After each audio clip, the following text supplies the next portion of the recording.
Teste, teste. Teste, teste.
Somos o Banco BV. Temos uma trajetória de mais de 30 anos, que envolve solidez, inovação, pioneirismo e uma história de sucesso. Unimos maturidade digital de quem é precursor na revolução do mercado financeiro, com a expertise de empresas parceiras no segmento do agronegócio. Pioneiros em emissões de títulos agro e mercado de capitais como CPR, CDCA e CRA.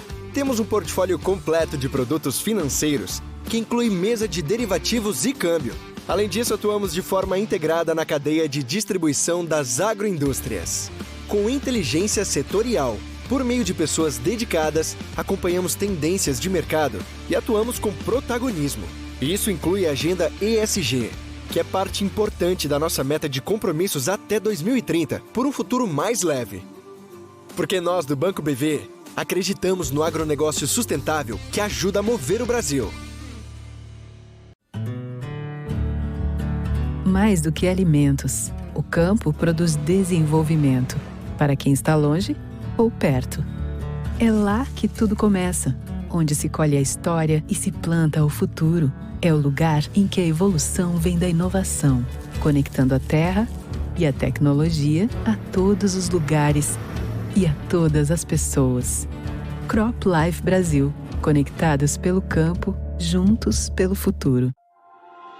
Nós da Bayer temos o compromisso de contribuir para o amplo acesso à saúde e à alimentação. Aqui na divisão de Crop Science, somos uma equipe global responsável com foco em pesquisa e inovação. A sustentabilidade é o valor que nos guia. Como uma das líderes do setor, temos o dever e a responsabilidade de enfrentar questões climáticas para a proteção da biodiversidade. Inovação é outra prioridade. Oferecemos aos agricultores as melhores soluções a partir de uma combinação única de sementes e biotecnologias, proteção de cultivos e ferramentas digitais. É nossa missão também utilizar a tecnologia para unir e alavancar dados de nossos produtos e operações. Nossa paixão pela descoberta nos motiva a não desistir de buscar as respostas necessárias para termos um futuro melhor, com saúde para todos, fome para ninguém.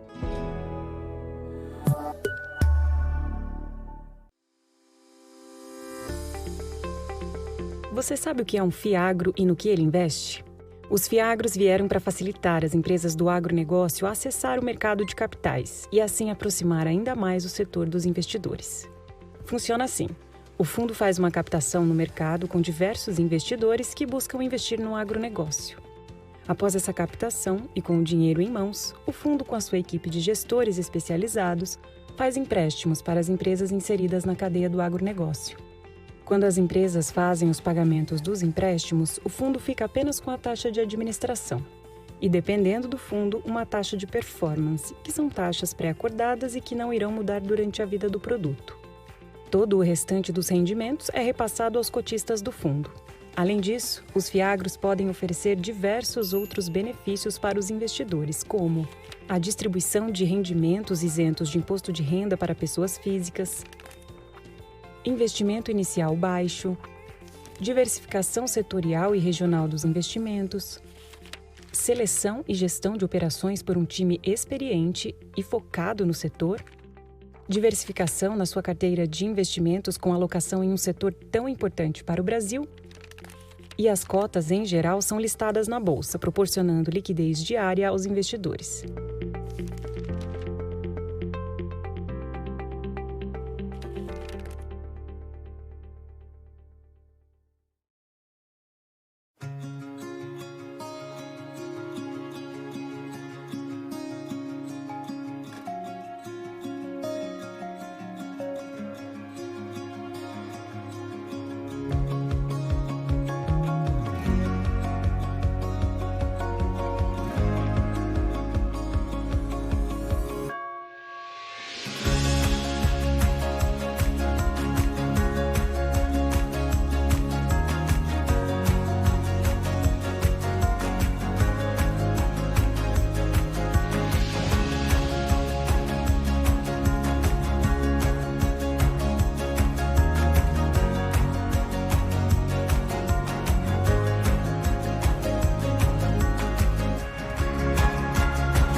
Alô? Alô? Boa tarde. Me ouvem?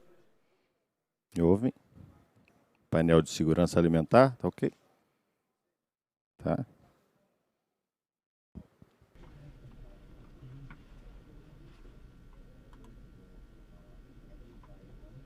Acho que a gente não tá com a pessoa.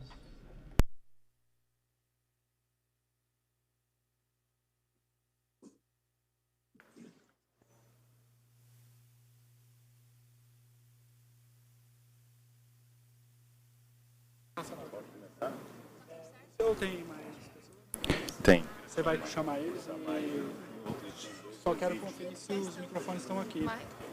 Tem 2 em vídeo, tá faltando um microfone para ele. Tá aqui, mas aí eu acho que ele que vai entregar. O espaçador tá aqui também. Ô, sim.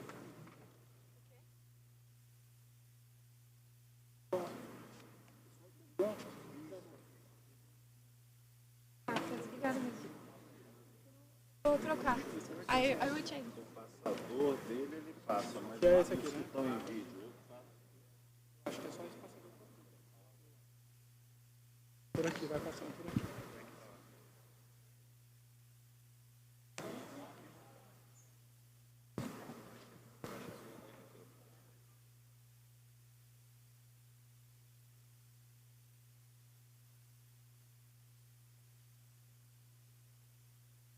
Tem outro microfone para ele? É, tá passando. É um ali, né? Oi? Um microfone.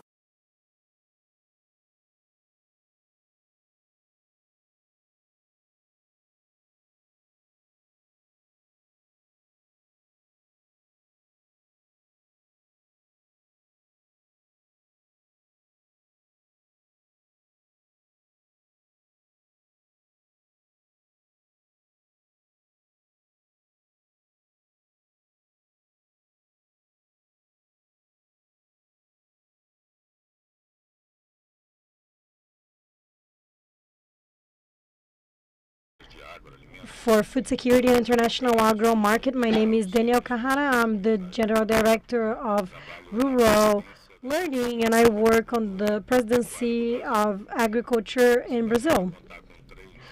This panel will have 3 panelists. 2 of them will be with us online. Alexandre Parola, Brazil's representative on WHO. He's with us already. Gustavo Herman, Commercial Director for Conosul of Biological Systems. I would like to invite him to share the stage with me. And Natalia Dias, CEO of Standard Bank Brazil.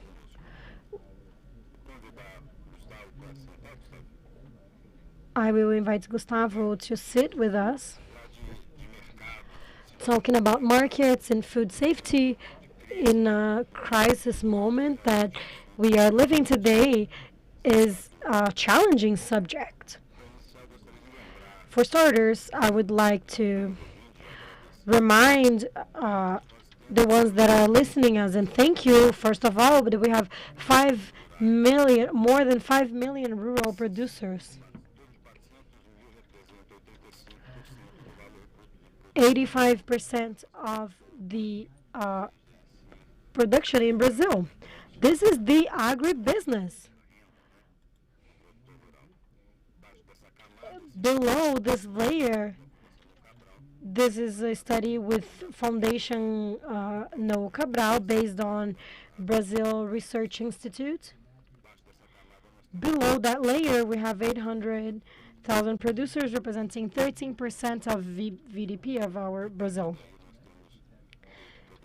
From that, we have sustainability, familia, the retiree, the family agricultures, and we have a huge contingency of poor people in our rural sector.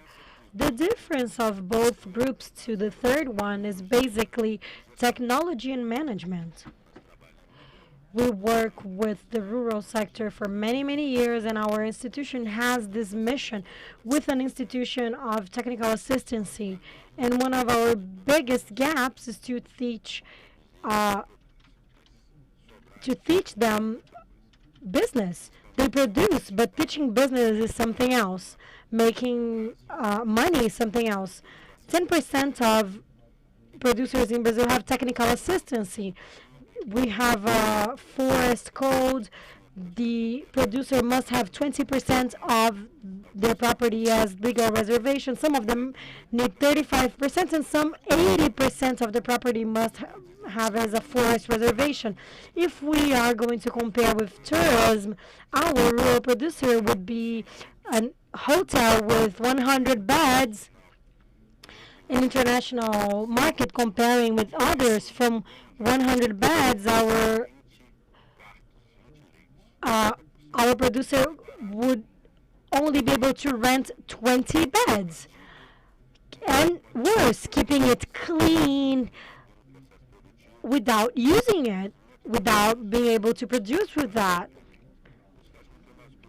That makes our producer to be more competent than the producers from we are competing around the world.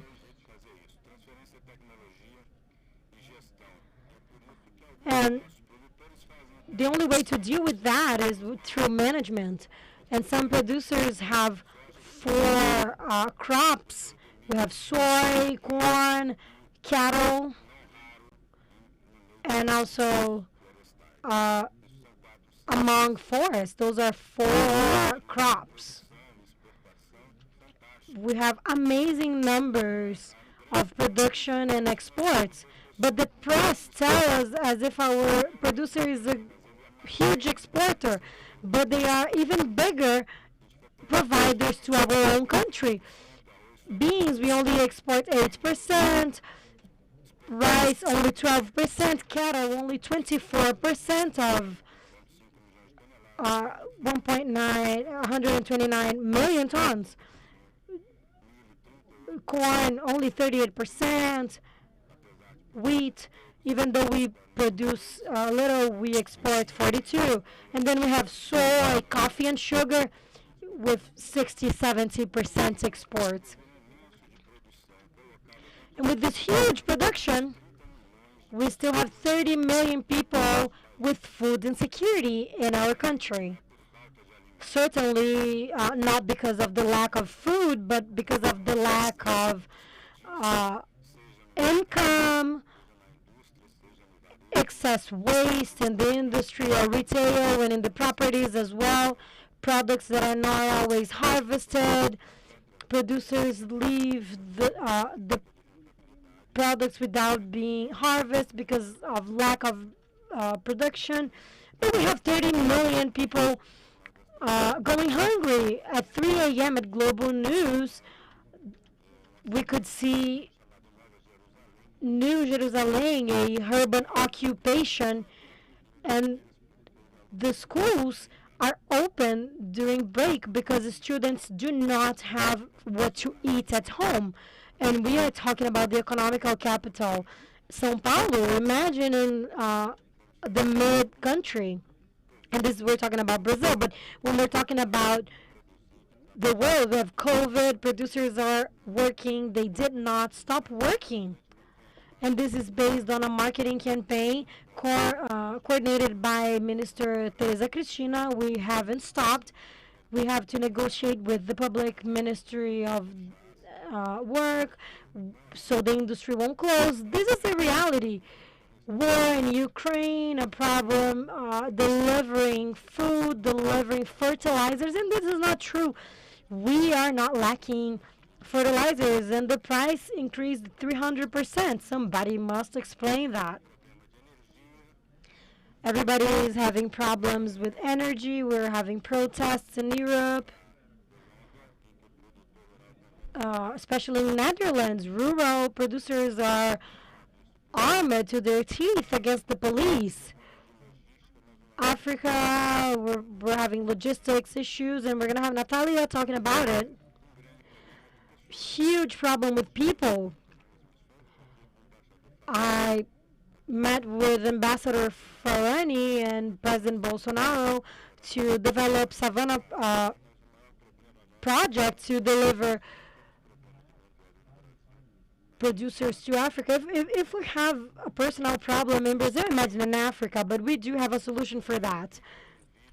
I've seen a video showing Angelina Jolie and Nicole Kidman apologizing for the production of larvae and scorpions to feed people in the world. So I want to start the subject and call Ambassador Alexandre Parola, our representative at the World Food Organization, and you have 20 minutes. Thank you.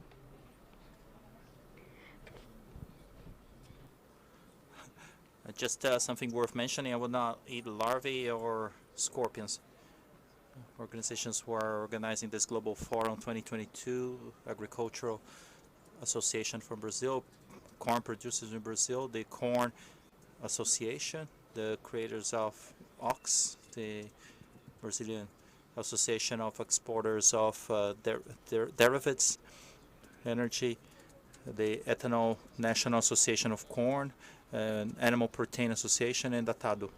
It's an honor and great joy to participate in this talk about food and management. I'm Daniel Carrara, and Ms. Natalia Gima, and Gustavo Huber.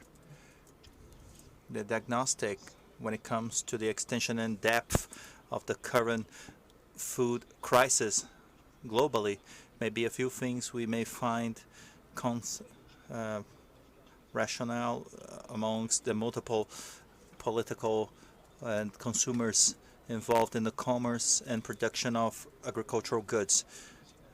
And acute agricultural crisis stopped being a threat and it started being today a reality. The figures are condundant and worrisome. According to FAO, in 2021, amongst 207 and 502 million people have been affected by hunger. Out of this total, at least 193 million people were in a situation of acute food crisis. The pandemic was an important factor for us to reach to such high levels because since its beginning, the numbers have grown for approximately 150 million. We're talking about 2 years' time here. Multiple are the causes that brought forth this dark scenario. Droughts, climate consequences has affected the agricultural scenario. The impacts regarding COVID, they follow on through. Adding to these factors, the geopolitical situation in the Eastern Europe that added another pressure of price and supply of agricultural goods. And as examples, wheat and substitution for the example of pesticides. Another generating factor that have been with us for some time, a behavior that some of the countries tend to exacerbate indiscriminately, above all in critical conjunctures, the commercial protectionism as one. The wrongful belief that the search for science with enormous subsidies and tariffary barriers can overcome the agricultural. I just want to take a pause in this reading that I want to share here as a negotiator with me in the committees of agriculture. One delegate of an important country, a friendly one, has asked we must see this agricultural commerce prices we should base and I immediately interrupted to thank him. Brazil is rather comfortable in this matter. There may be 6 or 7 countries, no more than that, that can allow themselves the luxury of being completely self-sufficient. Brazil is one of them.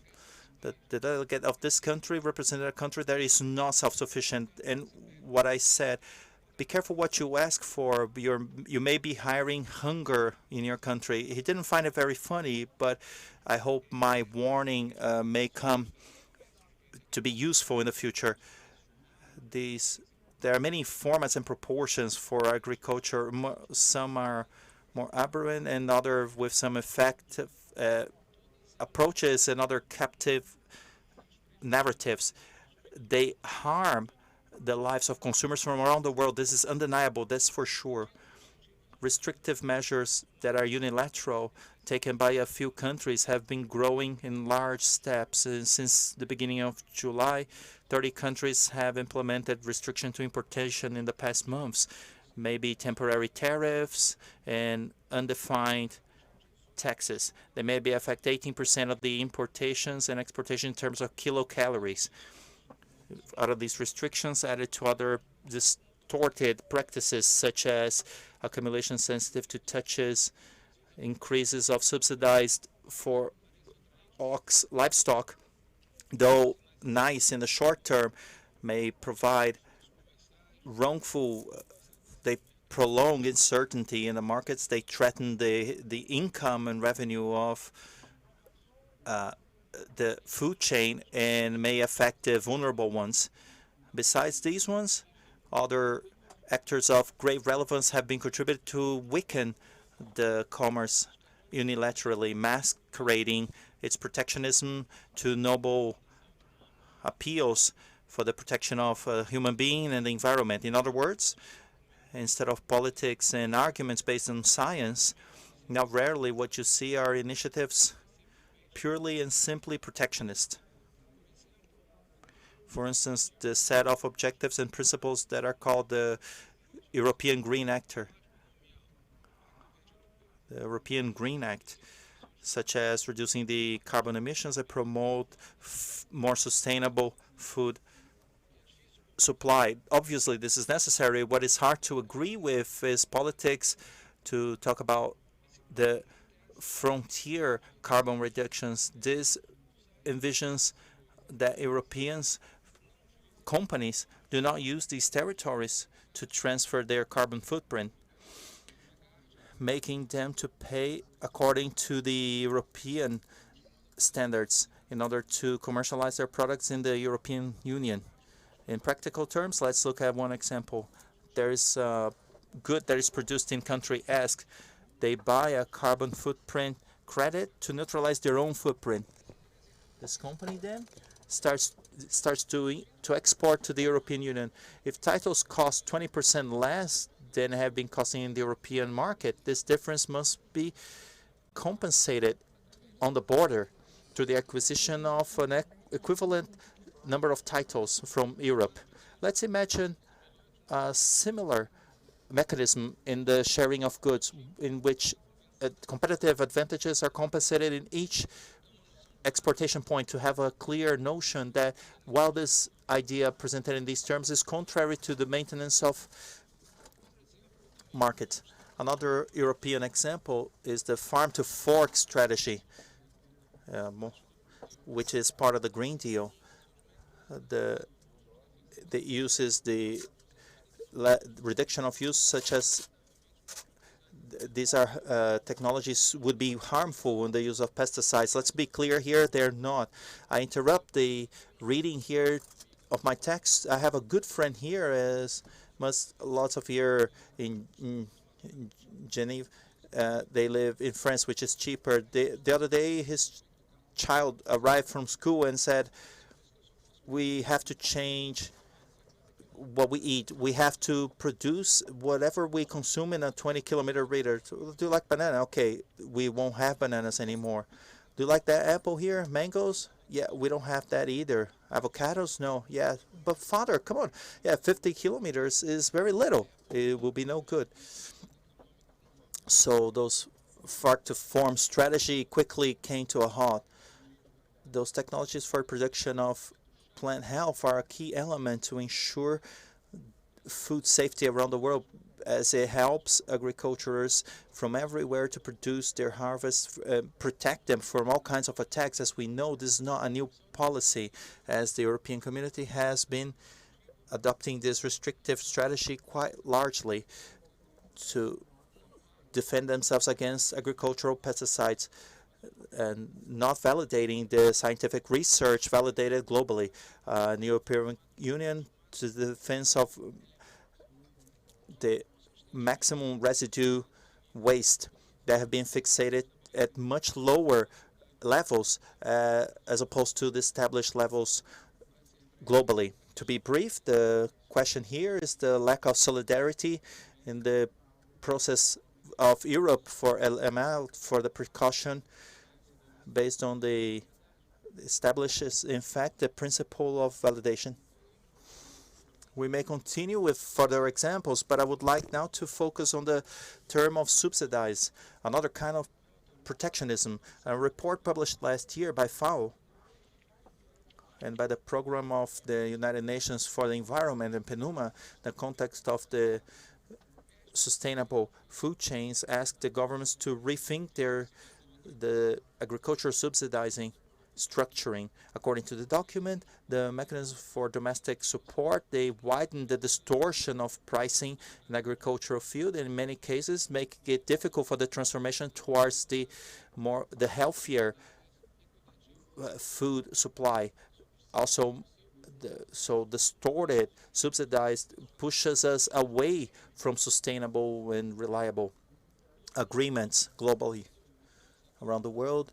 According to they add almost $140 million a year, representing approximately 15% of the total price of production.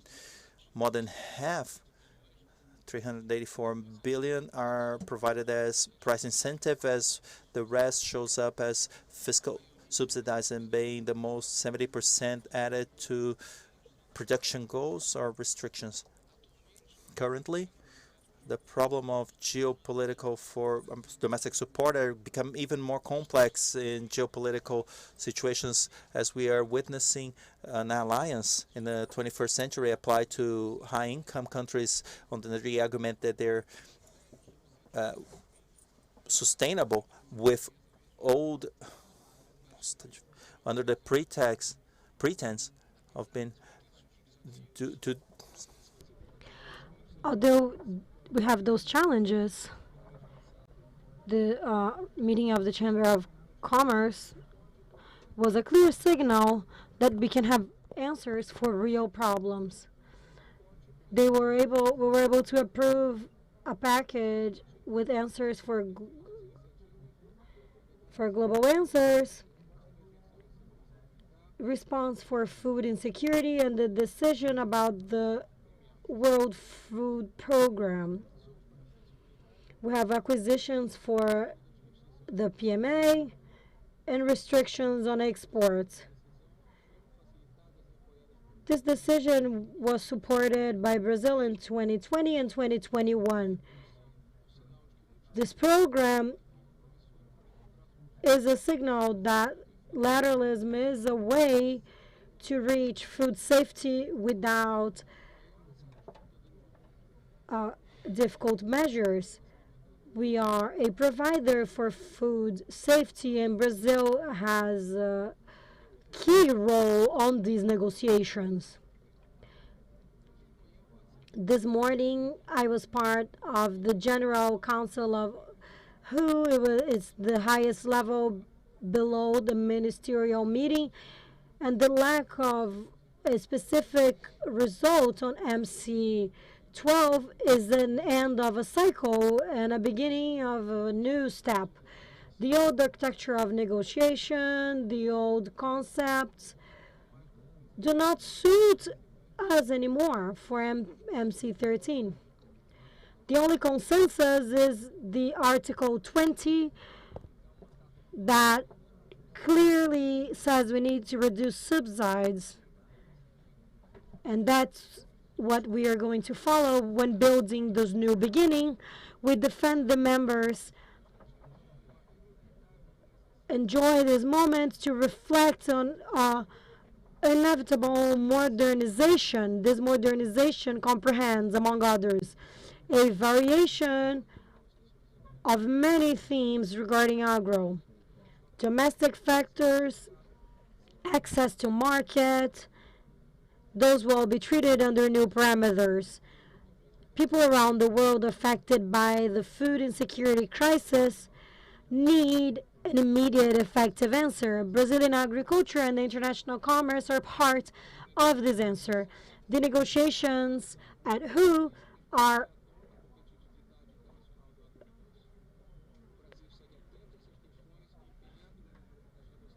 extremely hard for that. We are acting firmly to ensure a fair market that is predictable, to ensure we have the necessary means of production. So thank you very much again. Thank you, Ambassador. I want to thank the Confederation. You were defending agro in our country firmly and having the diplomacy. You have been working very hard in this context. Immediately, I want to pass the floor to Gustavo Ehrman. He's Commercial Director of Consul of Copper Biological System. We had a connection problem with Natalia, but she will be back soon. Thank you, Danielle. Thank you, Datagro, for the invitation. Thank you, Ambassador, for your lecture. Corporate is in the market for 55 years, and we are focused on biodefensives. We were invited to talk about our segment, the chain as a whole, talking about food safety. I will talk a bit about the company, a bit about our business, which is complementing and substituting the chemicals.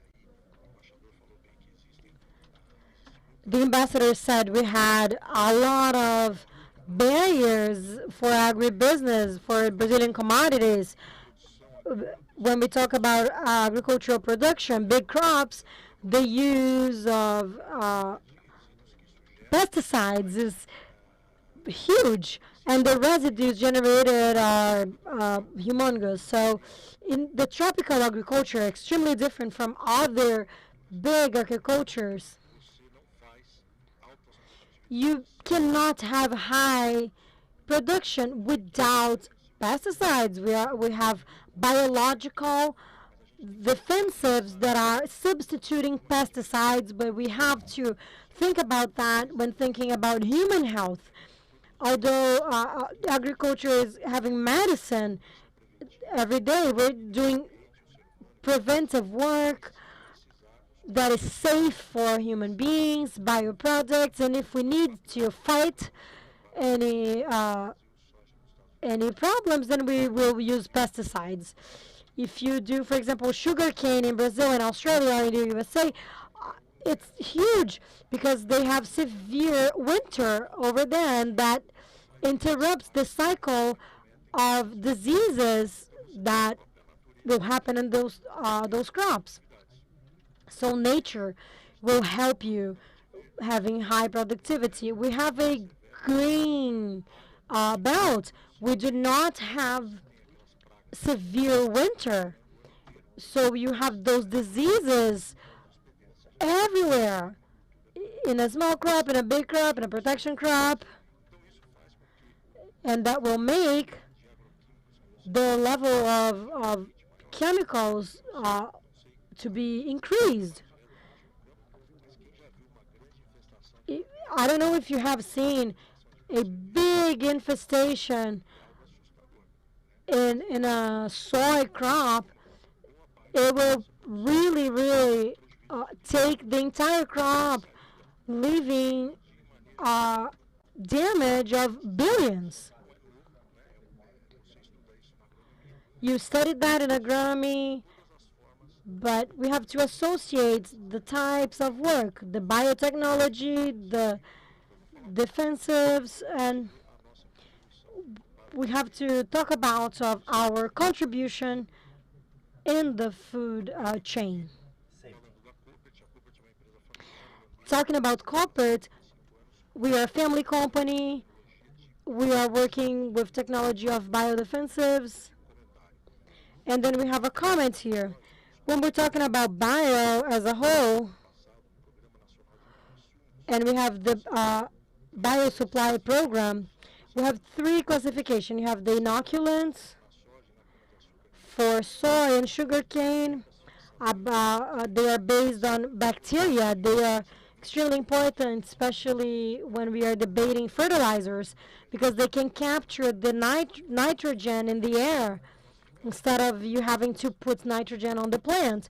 But they're fertilizers. You have the biostimulants, the biofertilizers that are based on bioorganisms, but for productivity in the soil. And you have the biodefensives, which are for crop control. You have pesticides, fungicides, herbicides that will kill the plagues, not the same way of the chemical, but with the same end result. That's why biodefensives must be more, will have a bigger advantage than the chemicals. Because when we learned agronomy, you only had one option. This is changing, of course, for controlling those with chemical defensives. We can have biotechnology. You have resistant soy. You have BT soy that it will kill larvae because it has pesticides on their gene. BT soy saved the market and millions of dollars of pesticides, but that means the technology will deliver more sustainability on this chain. The lesser inputs we use and the less pesticides we use, the better. And also, if we think about a soy system, for example, if we need an integrated system, the application of chemical products you have to do on a soy cycle. Here we have, for example, our products, the corporate portfolio of biodefensives. You have more than 50 products that are applied in the soy. Fertilizers, biodefensives, etc. Every year, every crop will do a pressure in populations that are resistant, and they will end up creating the super plagues. You have things, for example, soy bugs and others, because those populations are resistant to chemical defensives. And this is not recommended by the chemical companies. This is an agro thing that they do. They use these molecules, and they won't make that environment sustainable, because then you won't control the bug anymore or that disease. And the biodefensives were using nature to control those plagues, so they won't select this population of plagues. So it will help also the chemical molecules. They're going to have a longer life. But what about soy? What is the contribution of soy in our food chain? We have a quick video. You can see we have the symbol of RTRS, which is the Round Table Responsible Soy. For the European market, they use the certification for Brazilian soy to say that this soy was planted without deforestation. You have a certification to buy that soy to say it's responsible. And then you have a calculator so Europeans can see how much soy we can have in each foods they buy.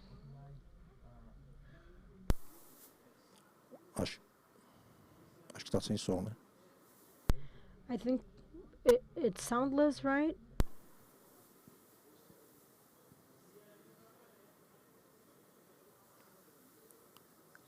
Eu pedi pro pessoal da produção dar uma olhada no vídeo aqui, por favor. De qualquer forma, ele tem.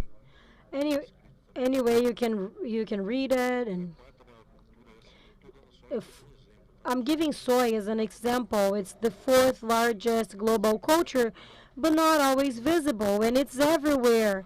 This calculator help us see the participation of soy in the food chain.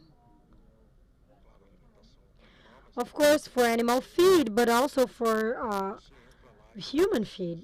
If you go there, you have the example of the milk. For every 10,000 liters, how much soy? It's 3 tons of soy. So we can see the dimension, the impact of the biggest crop. Soy is 60% of the Brazilian market regarding supplies. This is where we are. And we need to have this idea of the impact.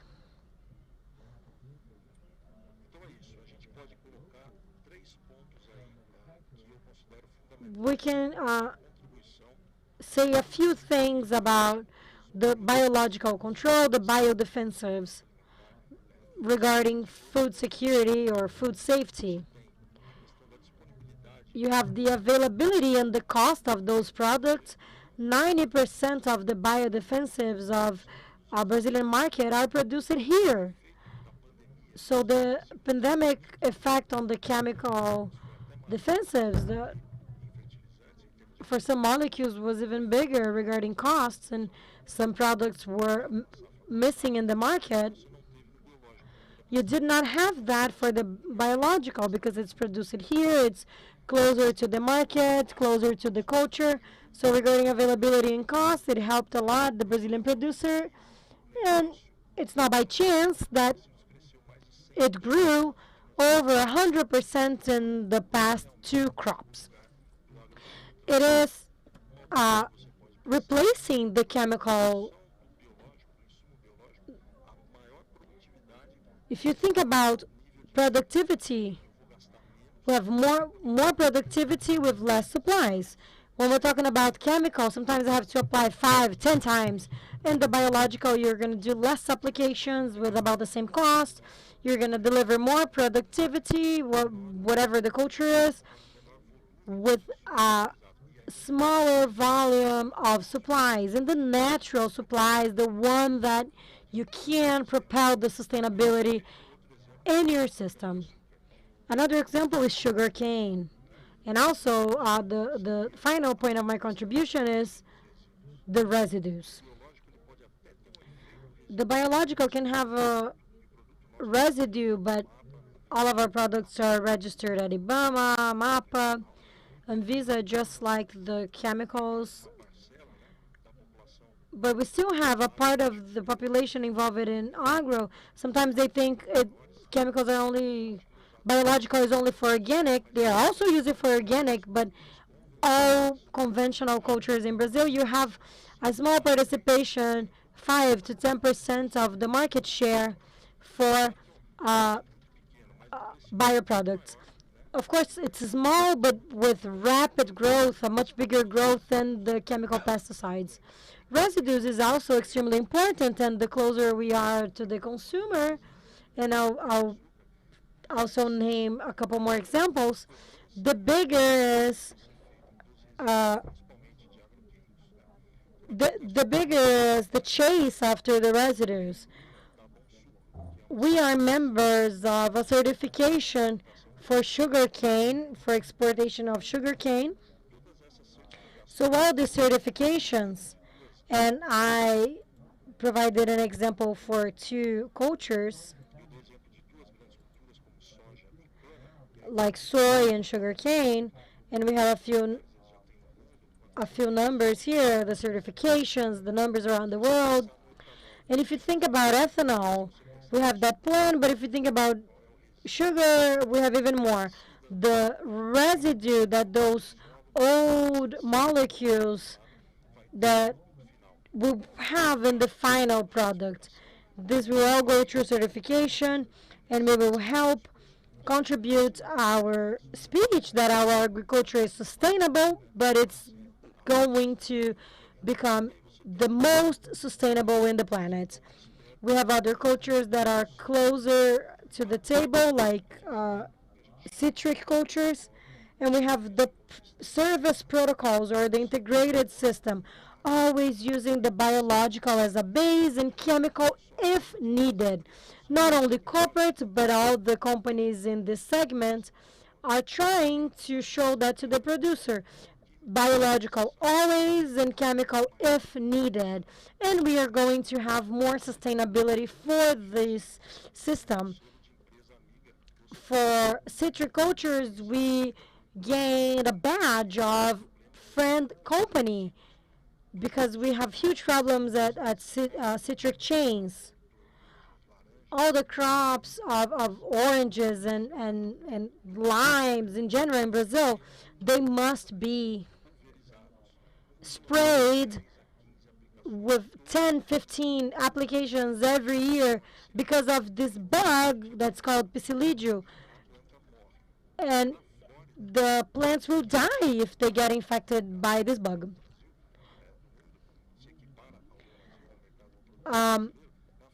In Florida, 90% of the farms are compromised.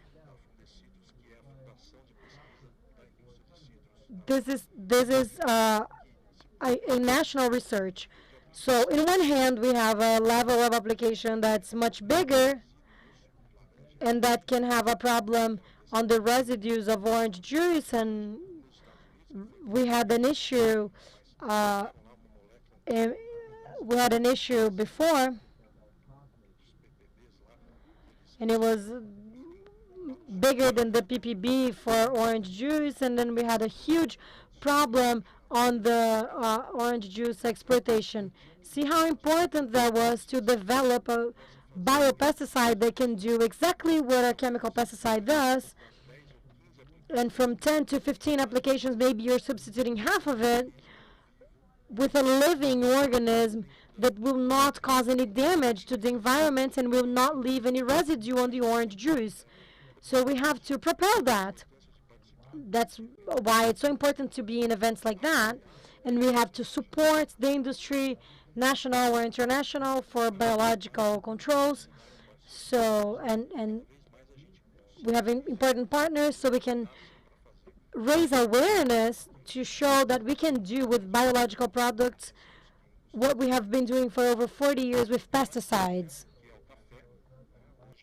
And I give you another example, which is the coffee. We have great volumes of internal consumption, but also in exportation. We are partners with Cochupé, which is also participating here. They have two giant clients, which are Starbucks and Nestle, more specifically Nespresso. And they go into the field to observe the coffee the producer is producing, to see the agricultural practices being put in place. So I believe that also politically, internationally, contributes to our success, to propel our success and the level of sustainability. Look, if Nespresso is buying larger portion of their coffee here, it means our coffee is even more sustainable, if not more, than the ones that they purchase around the world. And it's certified in the field. Nespresso has their cars with their inspectors and go look what the producers do. So the good practices are in place politically, though we do not see that. The market that works with the coffee, they know that. As they know Nespresso does that, and they know we have a coffee of higher quality that also brings sustainability. And in the same way as the citrus, with a bioinsecticide that replaces the chemical insecticide to control the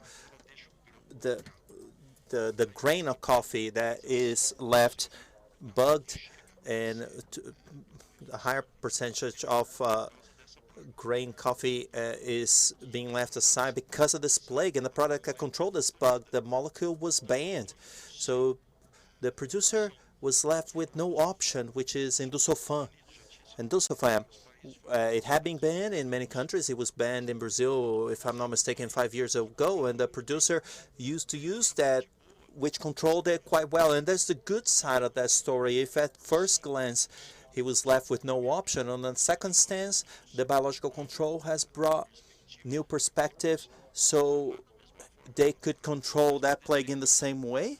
But to say that, look, in the level of harvest grain that could leave residue in the coffee, I will no longer use the amount of chemical products I used to use. Of course, every chemical product has a time of use. I'm not saying here that when the producer uses that chemical, it will contaminate the coffee or the orange. No, because agronomically, you have a period of deficiency that will be caused by rain or so and such. But you may use it but have no residue in the final product. But the fact is the producer may not have this kind of awareness. So you may be taking a percentage of that chemical product that was applied to the harvest of orange or the benefit of coffee. So look how important it is, the contribution of biological supply. And we must place that at the end of the chain, so we may help these food chains to propel even further sustainability within our system. Here I placed two rather famous coffee certifiers that also go in field with all the strict protocols, so you can offer some more niched markets. So again, we're able, with a joint effort, we may fulfill any kind of certification that may be imposed to the Brazilian producer. Basically, that's it. I make myself available to questions. Sorry if I over-explained a little bit what our business is, but it's because that in this forum, not everybody knows what a biodefensive is, what is the difference between a biodefensive and a traditional chemical. So I'm rather pleased to be here to be able to represent our sector, a sector that, even though it is being represented by a Dutch company, there are 3 factories in Brazil and help the Brazilian producer to improve their plague control and diseases and to improve our food chain. Thank you very much, Daniel. I'm making myself available. Obrigado, Gustavo. Thank you, Gustavo. The importance of approaching this topic here, because when it comes to food security or safety, they have to keep on producing. The rural producer, if they don't make money, they certainly be there, but their children will not be there. This is a great work we've been doing in Brazilian field. We have 500,000 producers in technical assistance by Senat to establish a new medium class in the rural area. The management is obligatory in all the technological implementations we hold. They are not able to do the calculations. They don't know if they're making money or not. When it comes to biofertilizers and biodefensive, it has to do with production costs and the interdependence it has into the productive chains. Biodefenses and biofertilizers are no longer a pilot project for science.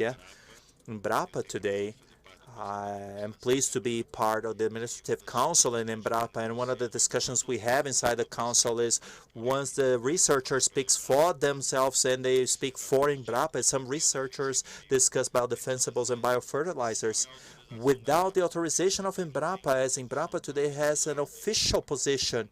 Any of you ladies and gentlemen can go on to Embrapa site and see how we position ourselves into teams such as this one. And when the researcher is against any kind of positioning, they must say what their positioning is and mandatorily approved by the board to say what the positioning of Embrapa is. And Embrapa and the Ministry of Agriculture as well as CNA, this trio for discussion, we are all in favor of this. And the fertilizer crisis brings this much more brighter. I'm also an agronomist, or I used to be for the longest time, to reform pastures, 300 tons of alcalcario, and that's it. It's not allowed anymore. It must have soil analysis, and it's a great problem today. We have very few laboratories for analysis in our country, so during the crisis we try to reinvent ourselves, and we're convinced that the next leap in production and productivity in the rural sector in Brazil will be through the biological ways. I don't want to be marketing anything. I have never met you before. Pleasure to meet you, by the way, but this is within our plannings and it is under our radar. This independence, this possibility. There's great discussion inside the Congress with many interests involved. And as our side is the rural producer, we're favorable and we're going to fight towards the front for agro livestock, so we get the producers to stay in the field with greater productivity, with technology to save the soil is what we want for our country, and we can say that to other countries immediately. I will be inviting Natalia Dias, CEO of Sutter Bank in Brazil. Natalia, who participates digitally.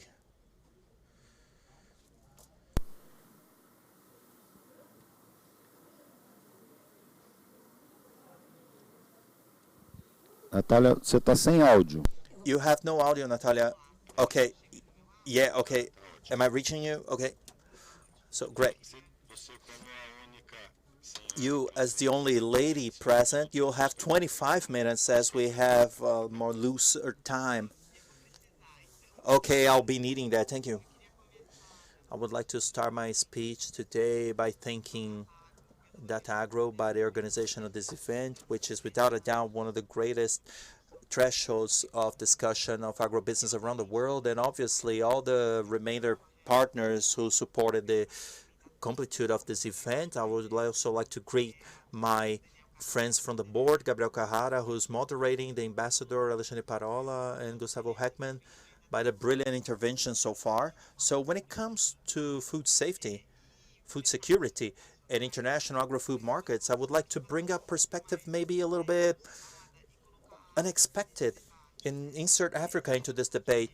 May it be because obviously we are experimenting great populational growth in the African continent, a series of other trends that bring Africa as one of the biggest hubs for growth in the world when it comes to food security.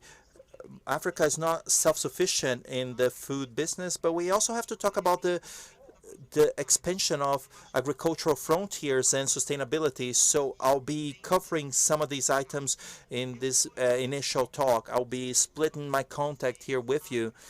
Basically, I think my screen is not moving. Let me, okay, great.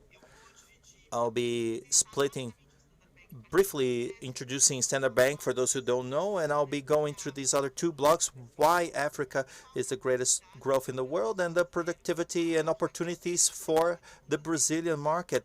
Because after all, it's what we're discussing here. Very briefly, Standard is the biggest bank in the African continent. We have total assets in the order of $60-something billion. We have capitalization of $1 billion, and we are a bigger part in the Johannesburg market. We have presence in the 20 countries inside the sub-Saharan market in Africa, and we're striking deals with the Covenant for over 50 years. So I think Standard is the only bank, African bank that is, which has presence in the greatest scenarios worldwide. We have operation in opera from the United Kingdom, United States, Brazil, and China, and Arab Emirates. Always with the goal to connect great multinationals or these regions who wish to strike business in the African continent. And here we work with all the biggest multinational in Brazil that you are aware of that somehow have a relationship and already strike deals with the continent. But let's go to the more exciting part, which is part of our talk today. Why do we have to pay attention to Africa? Because Africa is relevant in any aspect you look at. May it be in the territorial expansion, or 60% of the cultivated arable land is situated in there, a collective of $2.5 trillion, but there's a series, and Africa also concentrates 30% of all the natural reserves on the planet, 11% of the oil output reserves, and these numbers only grow from new discoveries. And the great example I provide is Mozambique, which is one of the poorest countries in the world today, but discovered natural gas reserves some years ago, and the size of Qatar reserves, 300 million cubic meters, and have been attracting investments from the private sector, from Total Francesa, such as ExxonMobil, in the order of billions of dollars. So we also have 30 billion being invested in this sector only in the initial project alone, and will transform the economy in Mozambique, making it grow largely in the next year. This is the size of scale by the transformation that Africa is going through. The only financing in the project last year we closed for natural gas in Mozambique was $15 billion, which is equivalent of the GDP of the country. This may provide a little bit of the dimension of it. Africa is also very underestimated because when we look at the sub-Saharan Africa, it's the region that grows the most around the world after East Asia, and at significantly above the average growth in Brazil, as well as Latin America and the Caribbean. Now, of course, we're talking about other countries and different dynamics based on how you look at each country, but it's rather promising looking at it economically. And 10 years ago, back in 2010, we ran a series of reports that showed which the greatest trends are that would determine the future of growth of the African continent. One of them is demographics, urbanization, digitalization, financial penetration, and political and institutional reform. I'll be providing some numbers very briefly. I'll be going quickly through the next slides as we're short on time, but I want to bring a little bit of your sensibility towards these themes. Firstly, because we have 1 billion people live in Africa. Up until 2050, this population will double. 24% of the global population will be living in the African continent, and it will be bigger than China's, India's, and above all other remaining regions in the planet. Africa has a very interesting trait, demographically speaking. The population is extremely young. The average age range is 19.7 years of age. So because of that, Africa will also benefit from an enormous demographic boom. We have already witnessed countries such as China and other Latin American countries. The impact in COVID in Africa was limited and lesser than expected due to the low amount of population above 60 years of age. Now, more important than that, Africa, also due to the young population, there is a bigger number of people in the middle class. So the addition of the workforce mostly come from the African continent. And a great phenomenon is the growth of the middle class growth, though has a lesser consumption rate.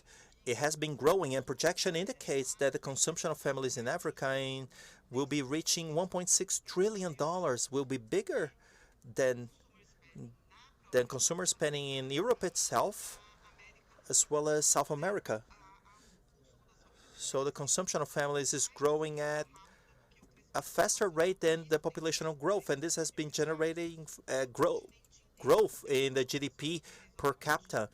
In the entire continent, the per capita represents a bigger consumption of food, and it will also impact the agricultural area in the continent. The trend also is a phenomenon we've been experimenting in the 60s and 70s. Africa is the region in the world that is most bringing people towards the cities. In the past 10 years, we have had 180 million people migrating to big cities, and towards the end of the decade we have 100 million more. This has been creating great consumption centers and bringing massive investment of companies in the consumption areas for the continent. And the bigger example is the very purchase of Ambev buying Sabmiller, which is the biggest beer maker in the African continent, with $30 million some years ago. Looking at the populational growth and the market growth and consumption in Africa. Obviously, technology will help Africa to leave this underdeveloped stage, democratization, and also has impact in different regions. Africa also is the region in the world that plugs people on the internet the most and provides the biggest access for these people with great rates of subscription of landlines, and this will provide the leapfrog of many stages in Africa. The biggest example when it comes to financial inclusion, which is another great trend we have there, they have been skipping stages and going directly towards a banking system which is primarily supported by fintechs. Africa responds now for 43% of all the transactions of digital money than traditional systems as we know. This repeats itself in the areas of energy when Africa is going from a transition through wind power and solar power as democratizing energy in the continent. And lastly, you have a rather perception here, big perception. There's a lot of conflict, a lot of struggle. However, they're concentrated in a red area here in the map. However, we have a great part where the dynamism that comes from the sub-Saharan that are going through very recurrent, stable political transitions. To connect a little bit with the talk with the ambassador, another great opportunity Africa represents is that in the times we're seeing an increase in the protectionism. It was announced May last year in the African Common Market that will integrate all the 74 market, generating a common market of $3.4 trillion with the aim of bringing down tariff barriers to increase the flow of foreign trade between African countries and also allow for Africa to be inserted in the geopolitical global production chain to bring greater dynamism on its economy. But what are all these trends can represent to agribusiness in Africa in a general way, but above all, here we're about to talk about the depth of work and business here in Brazil, towards Brazil, yeah?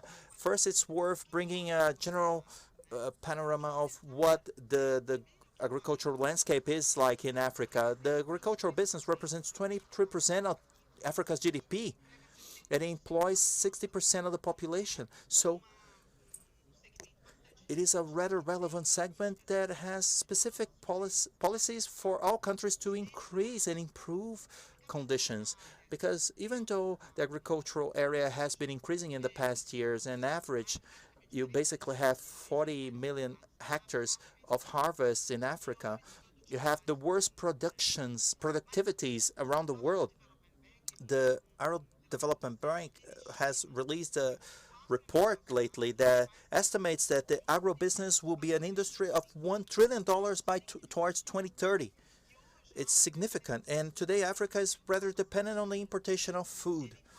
It imports an average $35 billion.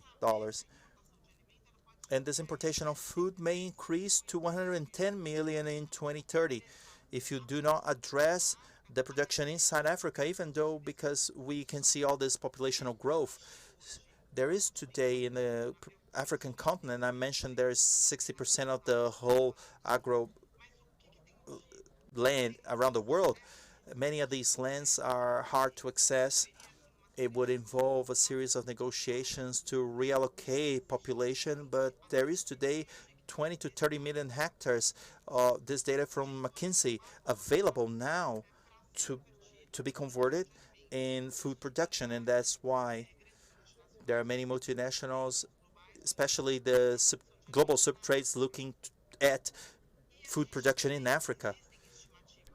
We also have estimates pointing that it would be necessary an investment of $45 billion dollars a year to develop full potential of African potential in agribusiness, and this investment is about $7 billion. It's relevant, but still much below the need. The themes impacted agribusiness in Africa are the ones I mentioned: populational growth and urbanization, low productivity, huge dependence in food imports, a need to improve the legislation to access land and infrastructure to allow bigger stock, better transportation, less waste of production. But it's also attracting massive investment, especially in China, to avoid the dependence of imports soy. China is planting soy in many African countries to reduce the dependence of Brazilian soy, and they're also investing in the region. And also, of course, this agreement is offering an opportunity of a bigger integration in the region for everybody that has this long-term view to invest in the continent. As I've said, a lot of the regions in Africa, they have a gap in production of food, and even though Brazil is this potent in exporting our exports, we are exporting only $2 billion, and our exports are growing much below the rhythm that other countries are. Just so you can have an idea, Africa's international business left a pathway of uh, 2 billion to 3 trillion, and Brazil reduced this slice in the market. And we also have an international investment much below than other regions. China invested 55 billion, we have invested 15 only. So you can have a little bit of the taste of the engagement in Africa. Africa is consuming a lot of products. We have some here on the screen. We are leaders of production in some of them, but because of a lack of knowledge, a lot of Brazilian producers, they are selling production to the tradings, and then they have huge margins because the cost of food in Africa is much higher than the rest of the world. But all those trends, populational growth, per capita GDP, of course, this graph here on the right shows what happened in China, the increase of food consumption and the population, and we are expecting that to be repeated in Africa and all other countries in the world. Although we increase the GDP, we see a migration of basic consumption. For example, in Africa, it's grains, to a higher value added chain. We can also see as Africa is a little below, they consume, for example, lower rates of protein. But now for producers of animal protein, they see Africa as a market to consume their products. But we can look at the glass half empty and half full. It's low consumption, but there is a potential because it must grow like the global average. That's what we expect for all the regions in the world. The planted area is huge, but the productivity is still very low. And we are just talking about soy and corn, but we could think about other cultures as well. So we have a possibility, as Brazil is a huge detainer of tropical agriculture knowledge, they can transfer this knowledge to the continent. Just to show the productivity is lower, especially compared with Brazil, which is bigger than the global average. Why are we talking about Africa to Brazil? First, because the conditions, the climate conditions in soy in the region are much similar to the Brazilian. If we look at the weather standards, the African savanna has the same weather standards that we have in Brazil. We can see similarities in soil in both regions. So that allow us to say that we can apply a lot of the practices in tropical agriculture to the continent as well. And just looking at the size of the area that is appropriate to planting soy, for example, just to give you this picture. In approaching the end of my lecture, I would like to talk about the opportunities. In every business in the world, we have opportunities and challenges. In Africa, we have land, opportunity for foreign investment, and Africans are very open to accommodate all the demands of the private sector. This should be developed by the private sector, and the government should facilitate those investments. But also, we can have an increase of food consumption because of the expansion of income, urbanization, and the potential that this can offer. And of course, we have challenges. The infrastructure must be improved. As Daniel said when he was speaking, the low workforce qualification, although we have a history, a little bit of know-how of production, but we can see because of the low productivity that this is an issue to be invested on. The climate change, the impact in climate change. We know the regions, warm regions like Brazil and Africa are the ones that are affected the most. And we can also see some advances on the free commerce agreement. What is on stock for Brazil? I've been trying to say Africa is a huge market for Brazilian exports. There is opportunity to diversify the markets to Africa. And we must remember that Africa is importing 40 billion a year. And Brazil has a small representativity in that, not just in culture. We can export technology, we can export machinery, and even Brazilian government recently had an agreement with the government in Nigeria in the Green Imperative, where Brazil will export $1 billion in equipment and technology so Nigeria can produce 130 centers of agro-processing in the continent. This is the partnership that we could increase. Brazil has a huge soft power in the continent. All African governments want Brazil to take the lead and help them to develop policies in the agri-sector and other spheres as well. And differently from China, this is another potential for us to explore. We also have an issue that we can never be accused of having food insecurity because we are self-sufficient in the production. We dominate tropical agriculture, and we can invest a lot in technical cooperation.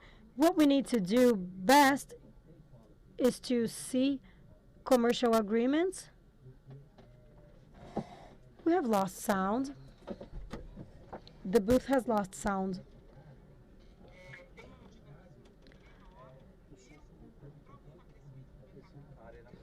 We're back.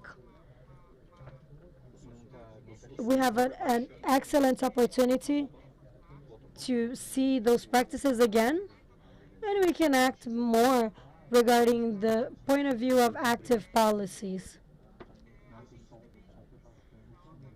We also need, obviously, to better understand the reality of each country and try to look for the markets that offer more benefits for Brazil and in the short term. Just to bring you some looks that we had many looks regarding Africa. Africa has been seen as a region that can compete with Brazil, and it will take years because we are leaders globally.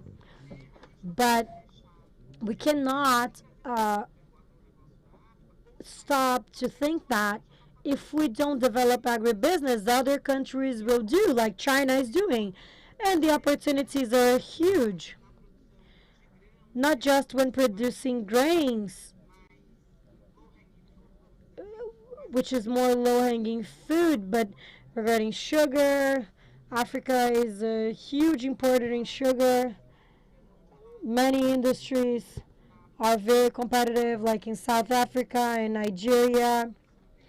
and they don't have an integrated production that produces biofuels, that provides energy to the chain. And this is an area where we are also cooperating, because many African countries are elaborating legislation to elaborate biofuels in the blend of gasoline.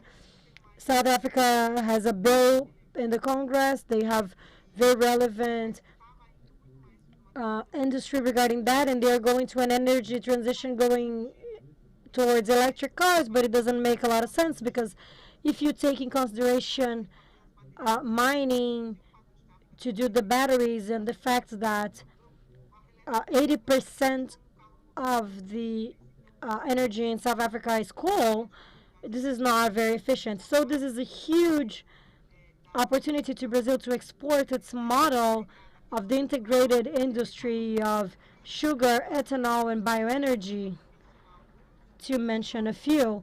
And obviously, we can have a closer cooperation with other areas, especially with transferring of technology. I will finish here, but I'm open for questions.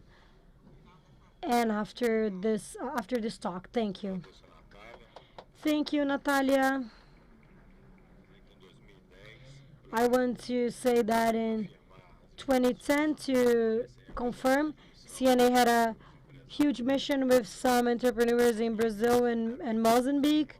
Specifically, we have Embrapa unit, and we went there to look, and we have a huge logistics with Nacala, railroads, and valley mines. And we were there in Xinga. We had some Brazilians producing there. But back then, 12 years ago, the biggest gap, it was with distance learning with Angola, Mozambique. And I can see my friend Julio Bossato, and he said,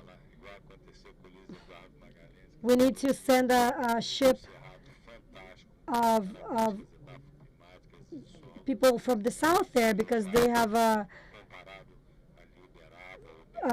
learning scenario comparing to Uberaba, Uberlândia, where they have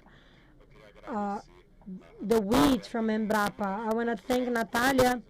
We are over time, and I don't want to be rude, so I want our ambassador to say his final thoughts. I want to say thank you, and this is a privilege. Those presentations have brought amazing elements. Diplomats, they negotiate positions. They don't create positions. So this debate is extremely important. So the concrete interests are, we can see the opportunities, generation of jobs. So I would like to say thank you. It's a privilege to participate on this session. Thank you. We would like to thank you, Gustavo, Ambassador Gustavo. I've learned a lot with you. This presentation of Africa was amazing. I talked about tropical agriculture. In Brazil, we look at Africa a lot with potential and also with logistic advantage. This potential will also be enjoyed by the entire world and by the African continent as well. I love participating on this debate. I think Brazil should lead this debate, and events like this only contribute for that. We are on the right path. Thank you. I'm available for questions as well. Thank you, Gustavo. Natalia? Thank you. I will echo my friends. I've learned very much with all of you. And I think my final thoughts are that we know Brazilian industry is something to be proud of. So we also can always like to provoke and think about how we can do better. So this is why I based my lecture on that. We have to look into Africa as a market with huge potential.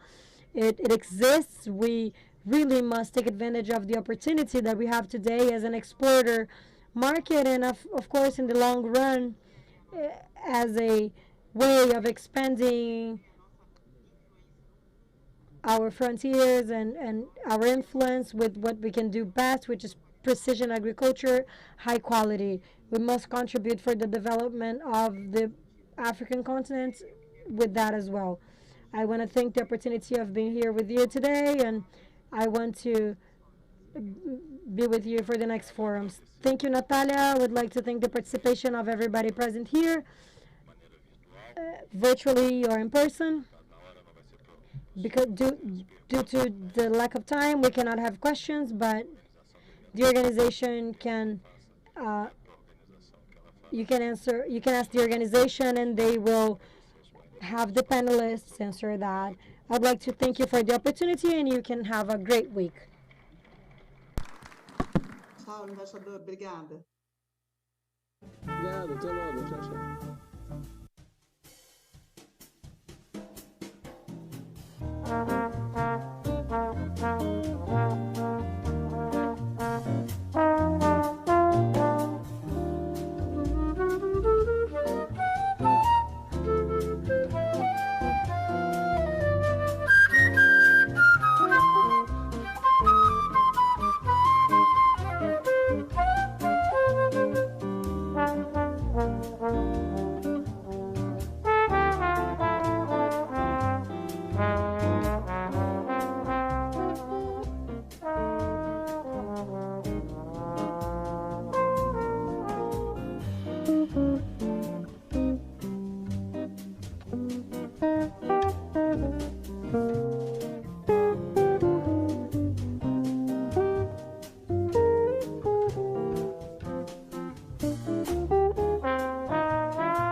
soltar ali, né?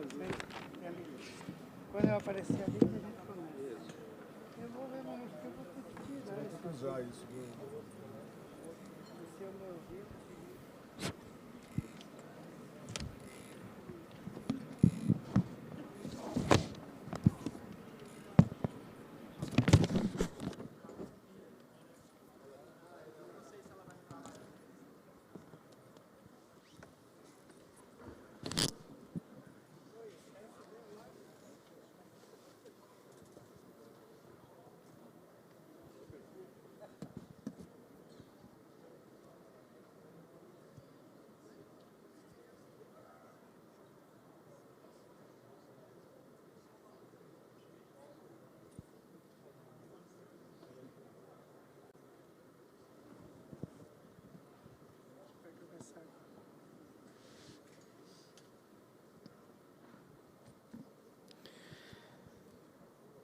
Boa tarde a todos e a todas. Meu nome é Júlio César Busato, eu sou engenheiro. Good afternoon, everyone. I'm an agronomist engineer. I'm an agricultural cotton producer, and I'll be mediating this panel today, which is related to mainly logistics. Globalization has brought forth fundamental changes for the integration and logistics of the productive chain. Integration is a crucial factor for business in a moment which international commerce, manufacturing, and transportation are changing radically. And today in our discussion with the speakers, they'll be examining initiatives being used to improve performance of international commerce from infrastructural angle. So I'll be starting with Ricardo. It's not only about producing, as Brazil is the biggest producer of soy, orange juice, and coffee. Anyways, soon will be for cotton as well. However, we must bring what we produce towards the market, the final consumer. And this is a great challenge. And if we want and can grow even further, we must improve this matter of logistics. So, please, if you may. Thank you very much, Julio. Good afternoon, Alexandre.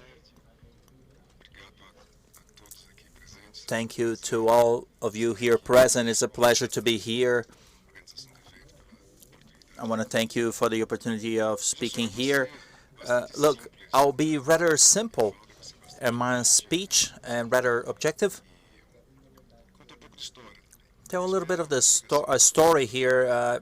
I want to be a little bit provocative here, as one of the greatest opportunities when it comes to integration of management of supply chains. It all comes to technology. I've been seeing very little. I see a lot of opportunities for technologies, a lot of initiatives for technologies being developed. However, I see very little absorption and adherence amongst organizations which effectively and globally speaking may collect bigger and better benefits if they're being integrated. So these provocations I intend to do, I hope they awake in everyone the importance for collaboration and when it comes to management of supply chains. All my talk will be towards the market.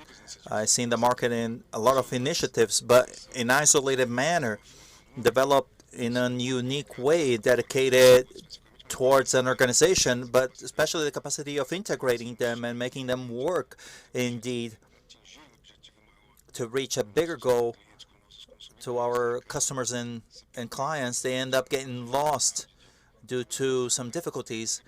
Even the difficulty of visibility.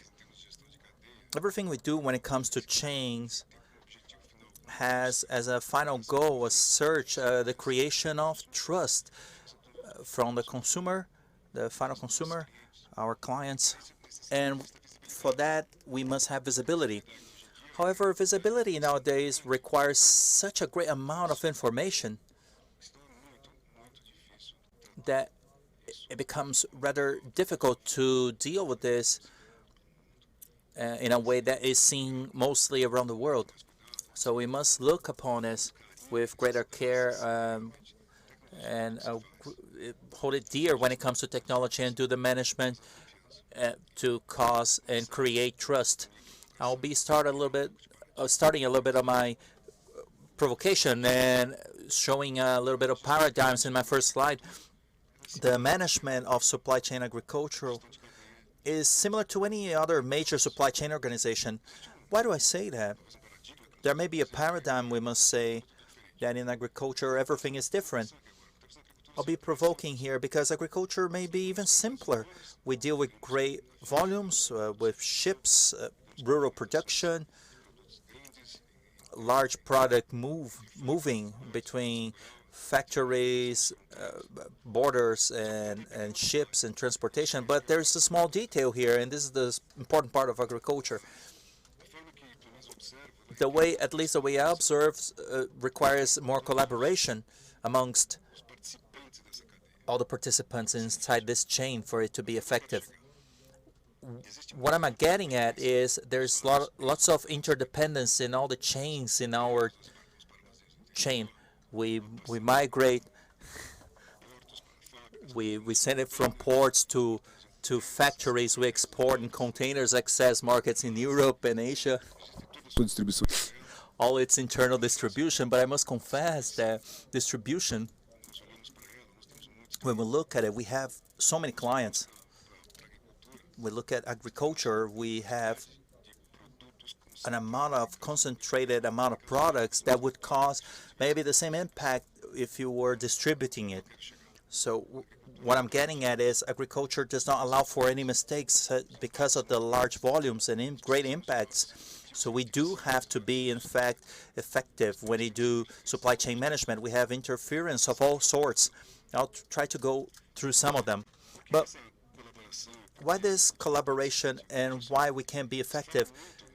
There's lots of talks about the world is changing. I'll not be repetitive here, but we see ourselves with very much clarity that each and every one supply chain nowadays is being demanded due through traceability factors,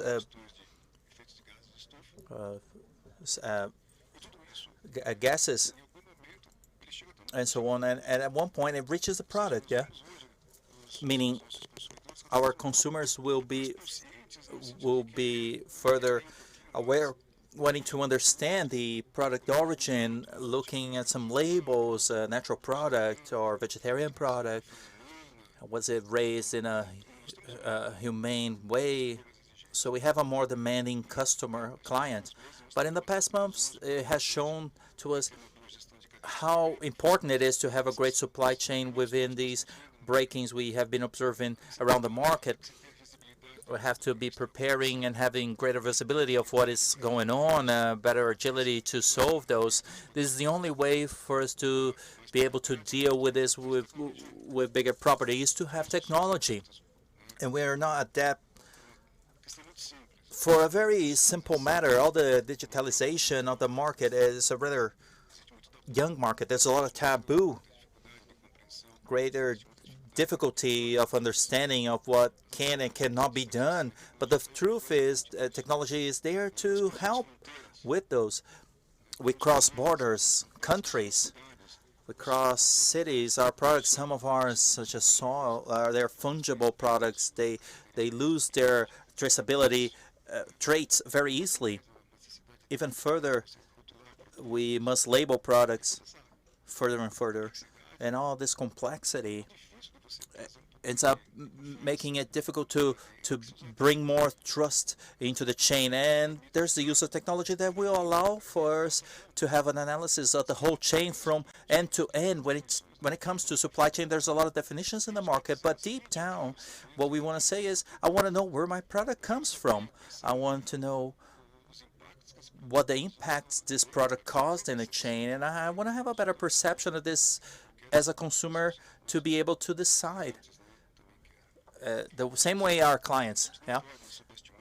We should not underestimate the primacy of the supply chains, because there are millions of stakeholders and participants inside this chain. We have a habit of looking the supply chain in a very simplistic way, because we see producers on one end, may they be rural or not, the transformational and processing area, and the client on the other end. And the truth of the matter is that's not the way it goes. We have thousands of graphs such as this: production, processing, transformation, all chained in a very intrinsic hub. There's not only one company doing this transformation. There's an infinity of companies performing this change all at the same time. And there's the whole story of collaboration, the importance of use of technology, and a certain standardization, because deep down is for us to create an environment of trust. an environment in which we can really trust the information present. And at this moment, we get into the matter of traceability. The matter, well, we talk about reliability. This requires some kind of technology that provides us comfort. There's a lot of talk in the market about blockchain. Maybe I'm talking about private blockchain, like a consortium on the operators of that segment. We may deposit information and they be treated with all the privacy needed, but to reach common objectives, to decide on the best ways for the chain. And deep down, this is what I noticed. My great provocation is to talk about, okay, we have to operate from end to end. However, there's no manager for end to end with different stakeholders, participants, and competing companies. There is a certain collaboration or a certain discipline in that collaboration. This is a great search we have been doing, how to use technology, how to integrate those technologies, and how to, as history has put us, great logistic operators and become, in fact, great supply chain operators. There may lie the great opportunity for all of us as well as the world, not only Brazil. We invest a lot in infrastructure. We operate impeccably in our logistics. And at this moment, we must integrate our logistics with other logistics. We make mistakes sometimes. The objective here is not to criticize, but to show opportunities. But the same way that product reaches a port, there's a breaking of the chain, and a new logistic may arise. And what we seek is to integrate logistics, integration of all this information, so we can look into the product, not only the way it was harvested, but the raw material it was used to be planted, until it reaches a shelf in a supermarket and being consumed by somebody in its final destination. We call the generation of chain from end to end, and we must insert a little bit more property in it. In our Brazilian agriculture, we have a lot of technology in the field. Yeah, we do have it, yeah. However, we don't have a lot of applied technology in our flows and global movements. I like to use this triad very much, this change vectors triad. The theory behind this triad says there are three great factors. There's transformation and change in the market, yeah?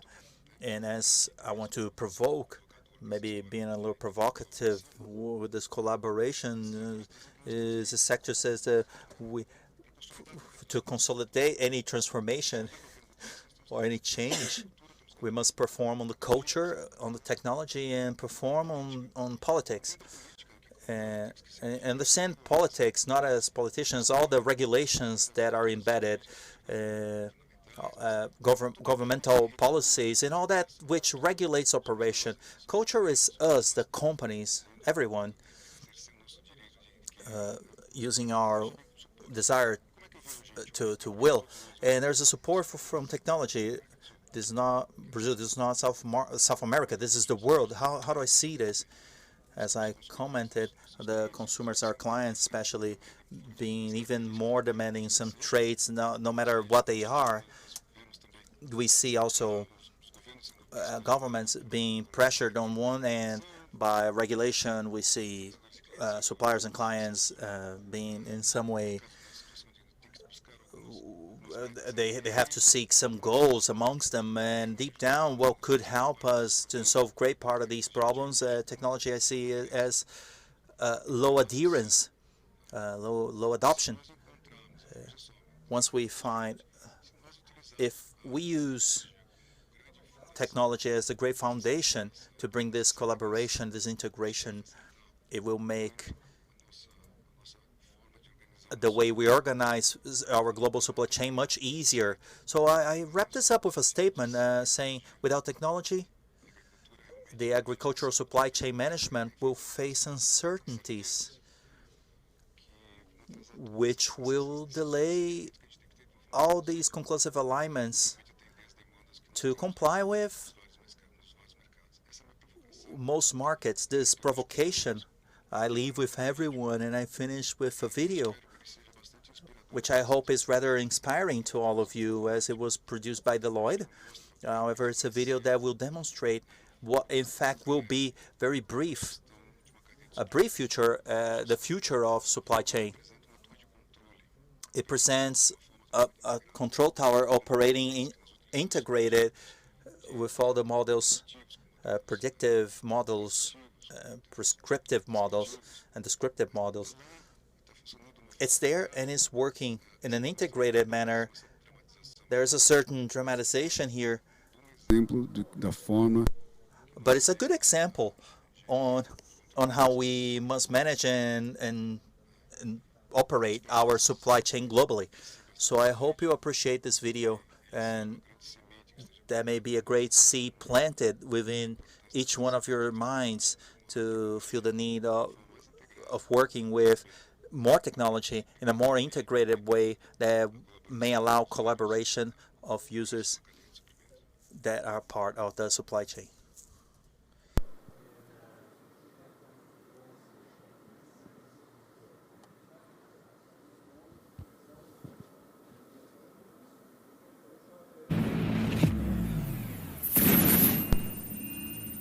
Command, I'm getting an alert. It appears we have insufficient inventory to fulfill an incoming order. Production, what's going on? We're predicting schedule changes due to unplanned weather conditions. Analytics? Forecasts show a storm hitting in 24 hours. Social listening confirms the track, and sensitivity models are predicting asset downtime due to flooding and workforce limitations. Delays in delivery of raw materials could cause capacity loss of up to 26%. Production, what can we do? Running alternative production scenarios now. Our best option is to add capacity at the Northeast plants. An overtime shift would meet demand at positive margin impact. The problem is raw material inventory is too low for additional production. Supply, if we did go into overtime, is there anything you can do to get the raw materials there in time? Scanning inventory positions in storage and in transit. I've got raw materials on their way, but 5 days out. Wait. There's material in a warehouse we could get there in 2 days if we ship by air. We've got clear weather on that route and a 150-knot tailwind, which will save on fuel. We got raw materials in 2 days. We could make the order on time and stay within margin thresholds. Exceptions. Can we make this call to go into overtime and divert materials? Verifying this is within our tolerance to make a decision automatically. Command, we're good to go. No need to escalate to the supply chain planner. Okay, Digital Supply Network. Let's do it.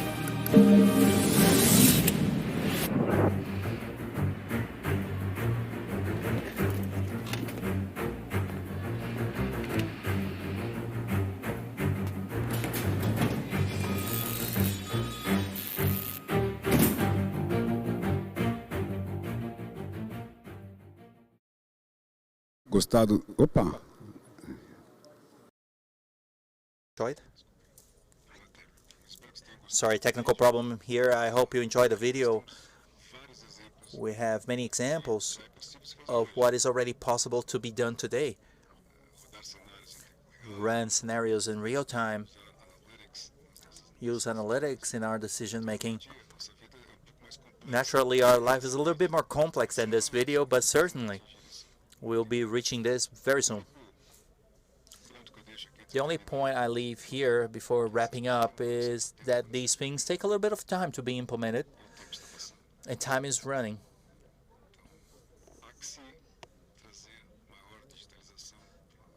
More digitalization is inbound for the supply and production of Brazilian agriculture and the representation of all global markets. It requires a lot of discipline, naturally, a certain care with information. However, it's very possible to be dealt with, to be dealing with sustainability, origin, and series of themes in a very reliable manner, each one taking care of their own end and benefited the same way. Thank you.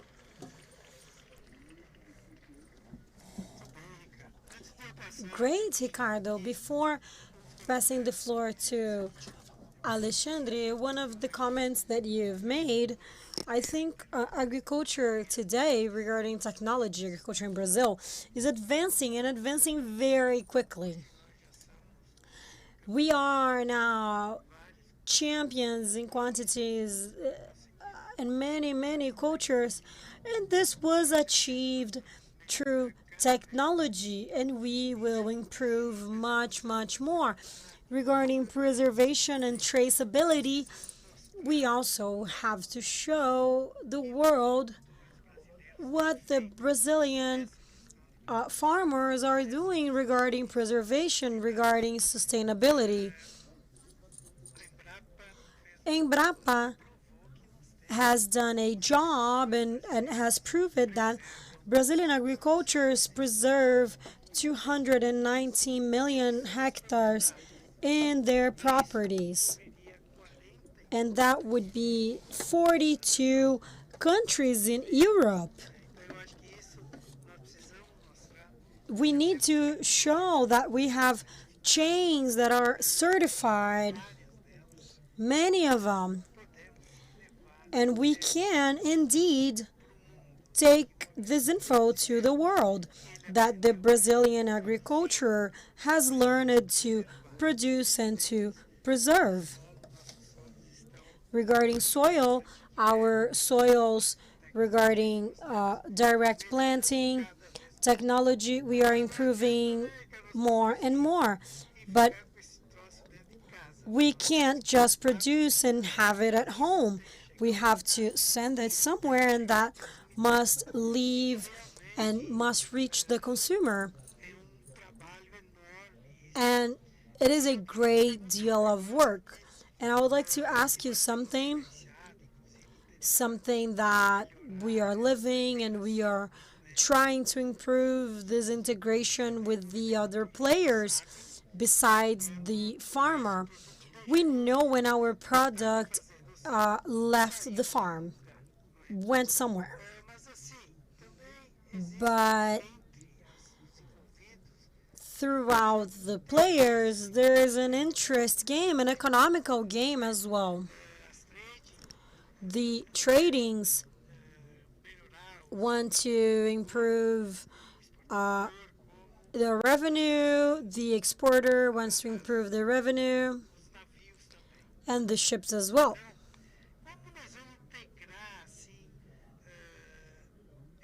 How are we going to integrate this chain as a whole?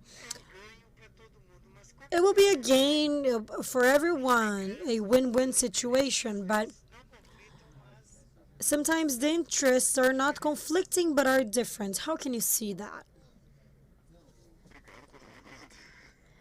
Thank you for your words.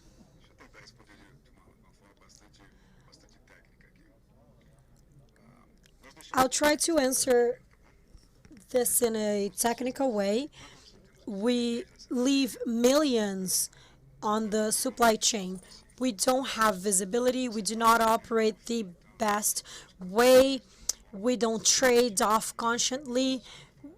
We don't trade consciently throughout operators. And we don't do the arbitration, this choice of what we have available at that moment. And technology brings that. We are living in a story where we decide, I'm going to compare with the sea.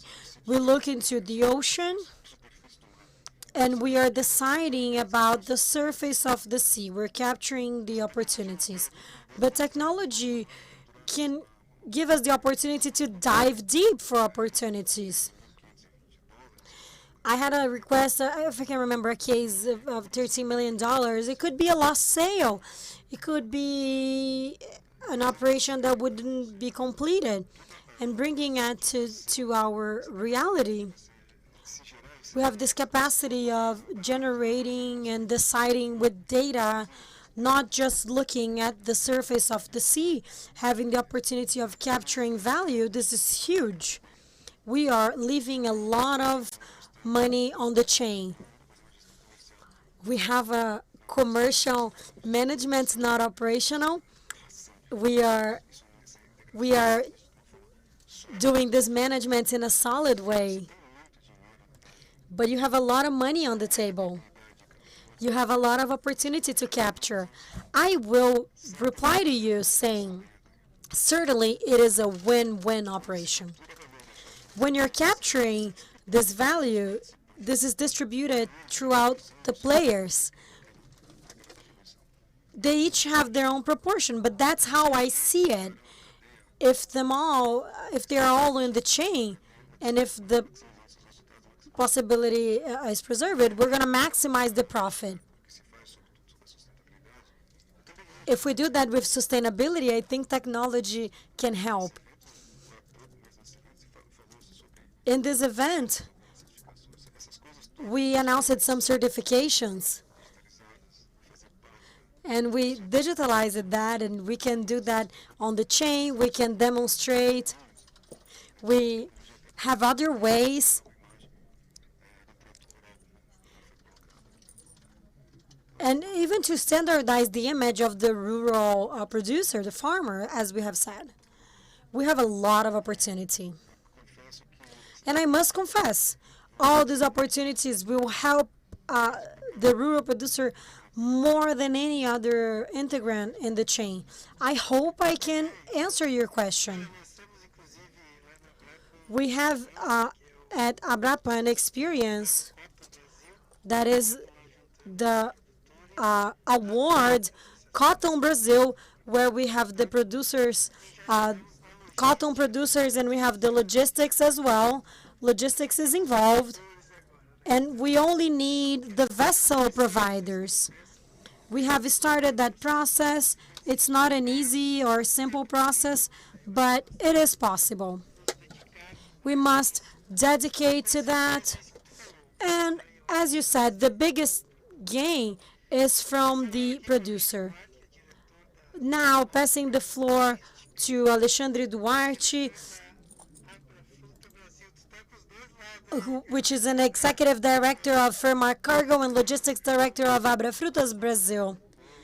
Good afternoon, everyone. It is a pleasure to have you here today and to be here with you. The theme is very complex. It's not simple to conduct agribusiness connected to international logistics. All the sectors have been through a huge problem with the pandemic. Everything was stopped. Great logistic professionals were apart from business due to the logistics stoppage, but nobody stopped chasing technology to transform international transportation and to make this process more sustainable.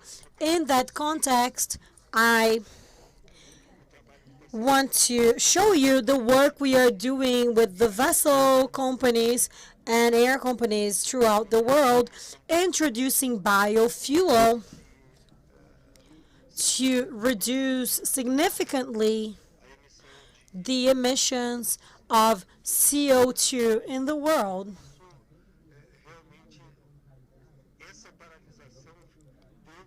And this parallelization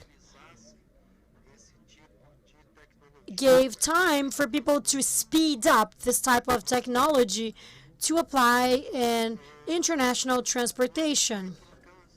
So new techniques to use and to increase sustainability of international transportation. What has been done? Maritime companies and air companies created sustainable fuels, and there was an increase in profitability,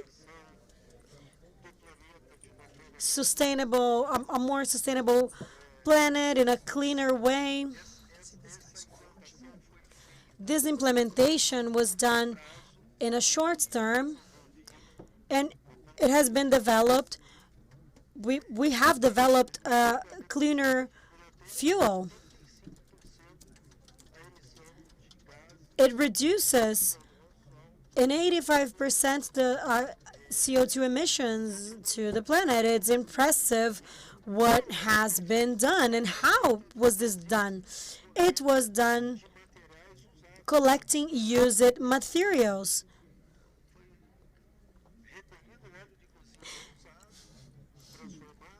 we gathered cooking oil and transformed that in fuel,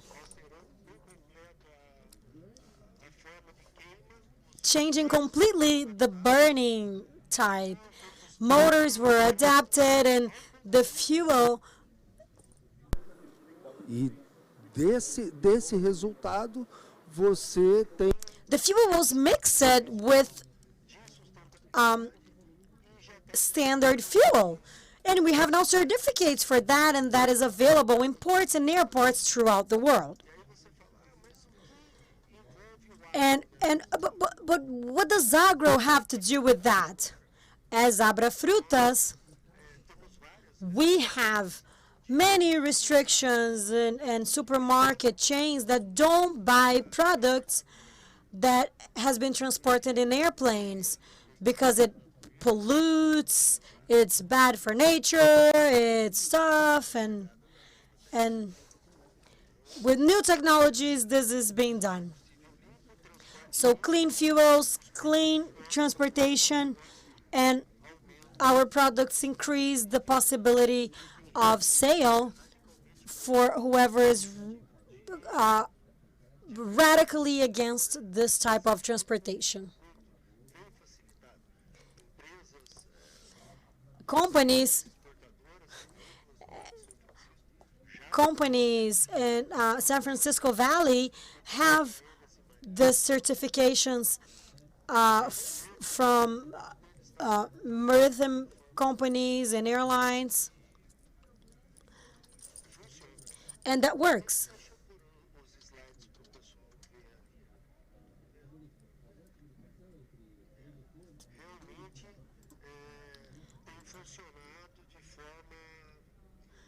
And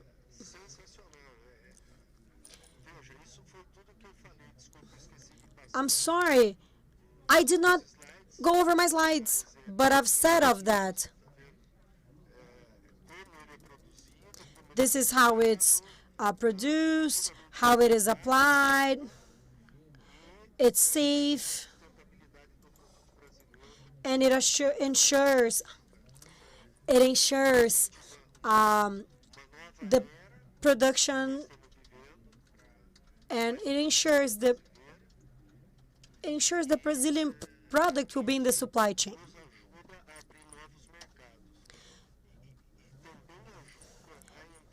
But it helps us also reach countries that are radically against oil burn. We invested millions of dollars. We have many, many new technologies for transportation, and the logistics doing the role to help everyone reach their final destination. As you've said,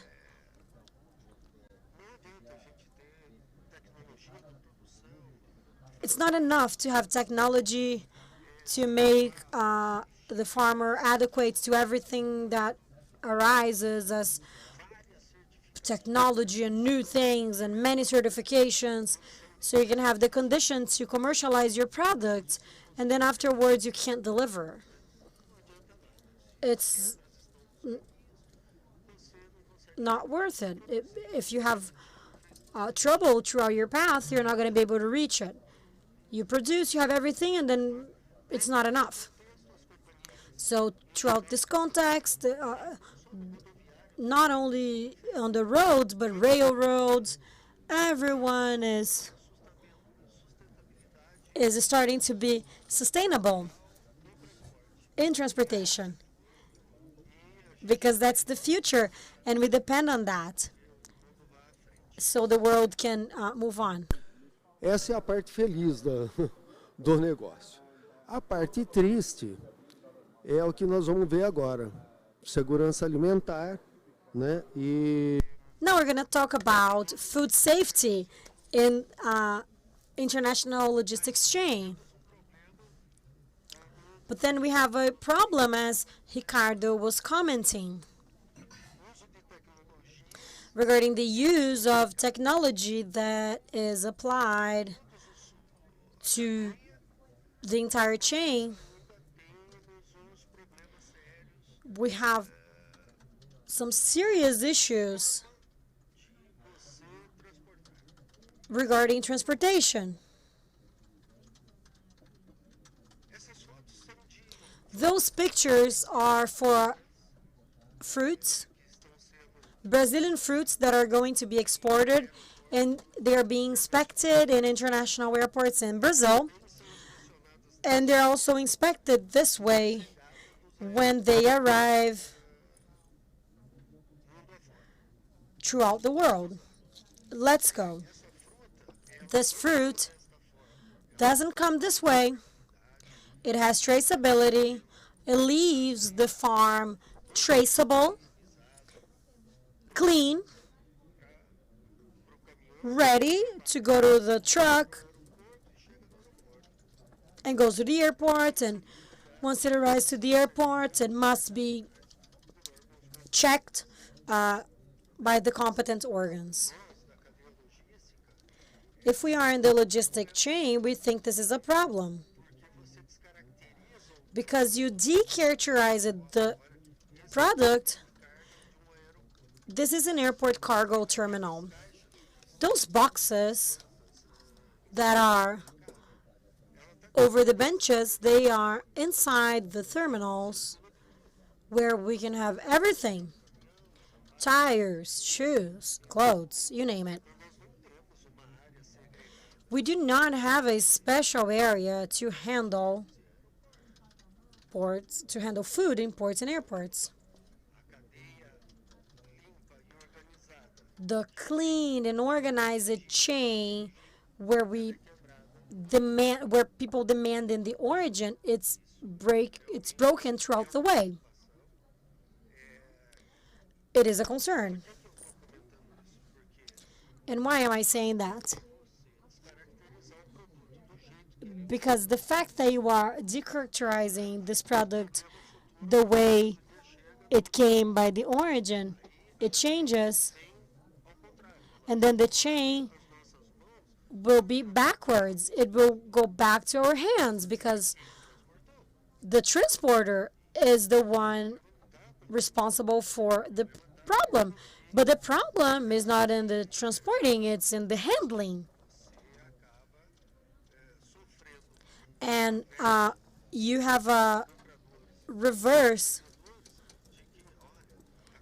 of the buyers because the logistic chain doesn't work. No, it does. It has adequate materials, especially if you think about the vaccinations. Everybody was vaccinated and we are there. It's not the logistic chain that is the problem. It's the structure. It's not only in Brazil. It happens in Africa, it happens in Europe, it happens everywhere. Like Chile.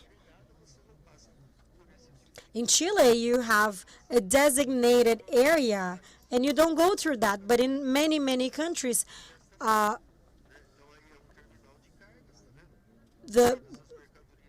products are checked this way. We do not have a customs area that is segregated, or for example for drug inspection or anything like that. And this problem that starts in a custom house goes back into our hands as logistics operators. This picture is from Guarulhos Airport. It's a customs designated area completely taken by fruits. Look at that. This is from left to right, and this is from right to left. This is an entire cargo terminal inside an airport, 100% taken by Brazilian fruit in a single day. So that day, we were doing 370 tons of fruit out of Brazil in a single day. In 4 cargo ships spread around the world, France, Germany, Holland, Belgium.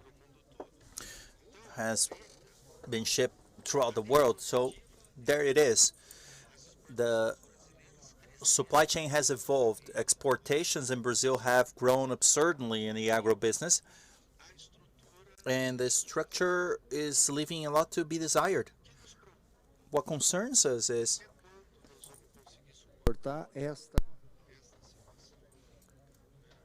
when we'll be able to withstand the situation. There's a great concern with sanitation, traceability, sustainability. However, we must organize ourselves in a safer way to get our products to arrive in a correct manner outside the country.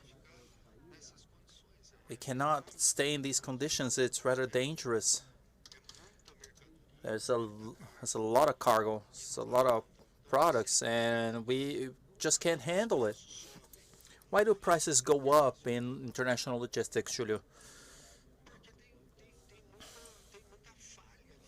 There are a lot of cargo failures that keep on going, and you break everything. You break sustainability, you break chain, everything. So a company such as Ricardo's that gets everything ready for importation, leaves it inside the port. It makes a mess during customs and documentation. The ship goes away, container stays. So the fuel goes away. Sustainability of all of this technology developed to save, and the container remains, and then you have to repay all that. So it's no good. Agribusiness, exportation of foods has to be fast, agile, directed, Julio. But I'm gonna make a comment here. I think this problem, actually, the most harmed one is the producer, yeah. Because anyways, I think this kind of thing that makes us to lose great opportunities, yeah. As we have wonderful weather, we have the soil, water, we have people who can produce lots of fruits, and it seems that fruits is only 1% of total agricultural revenue in Brazil, and it could be much more, yeah. Especially this kind of thing, we must try and solve in the foreign market. Customer is always right at the end, yeah. Ricardo has to get there, yeah. And there are niches we could attack, yeah, and be present in more demanding niches. We have producers and technologies that meet those more demanding clients the same way it meets all others' demands. Yeah? So this is the kind of thing we must be dealing with, so we can have maybe 2%, yeah, of the agricultural GDP of Brazil with fruit, which I believe there's a great possibility. Yeah, Julio. This is the main issue. The math always ends up in the hands of the producer and the exporter. As things don't go right along the way, and the producer ends up holding the tab, reducing its production, gives up producing or changing its culture entirely. So Brazilian culture suffers a lot with this kind of operation. It's kind of complex operation, so to speak. Not only the transporter loses, producer loses everything, loses product, money. National transportation, it is hard, Julio. It is really complicated, this situation, this current situation of handling.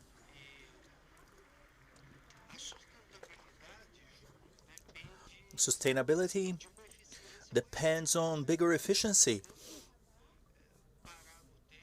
We cannot stop in time and maintain the situation of clearance and moving in ports and airports.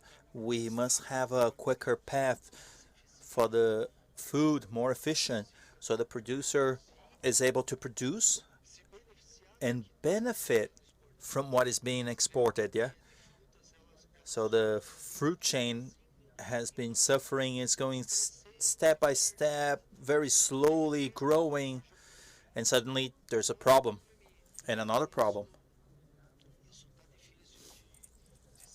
This is difficult to keep. So, my friend, we must find a path. Yeah, Julio. Okay. What else do we have here?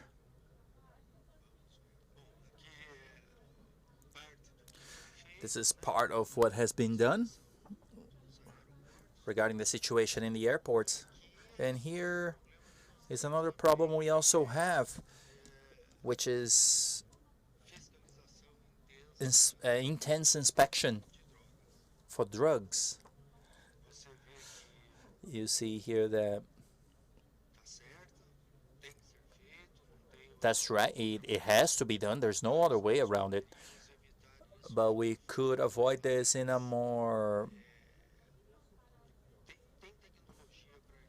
There is technology for that, so you don't have to be touching goods inside the airport, because you see the fruit boxes are deposited on the floor. So a clean chain. I mean, how does it stand? Yeah, it doesn't work. Yeah, we can't have that. We must have a segregated area, a handling area, or maybe leave that ready and track it so it gets onto the plane or the ship and move forward. Yeah. And this is the same situation. We have the product ready, and there it is completely handled in a wrong way, and this provides a lot of loss in terms of fruit for the producers, as loss of product, exportation product, losses to Brazil. We are not able to administer this in a safer way for now.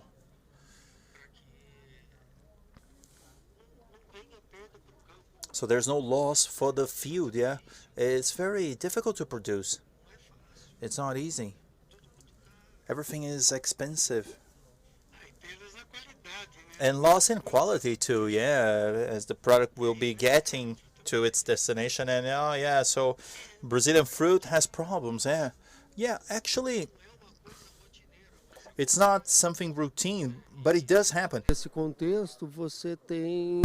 And within that context, you have many problems abroad, yeah? Another problem we also observe is the use of technology for international documentation. So we have many producers and exporters that send off their products once the ship arrives and documentation is not ready yet. That certifies this product leaving Brazil. Yeah, so guys, it's difficult. Yeah, we must speed up these exportation conditions and local work, yeah? Authorities must pay a bit more attention, as a lot is required from the producer, from the product, a lot is required from logistics. However, there's a gap in ports and airports that must be revisited for agribusiness. Especially agro, because what we have, Julio, goes bad. Within statistical data analyzed by us, 931 million kilos of food is thrown away around the world annually. 17% of global production goes to trash when it comes to food, and out of this 17%, 6.5% does not leave ports and airports. Então é assim. So, in what world we are living in that we produce to throw away? Yeah, we can't have that. We can't throw away 900,000 kilos worth of food away. There's no logic in that, yeah?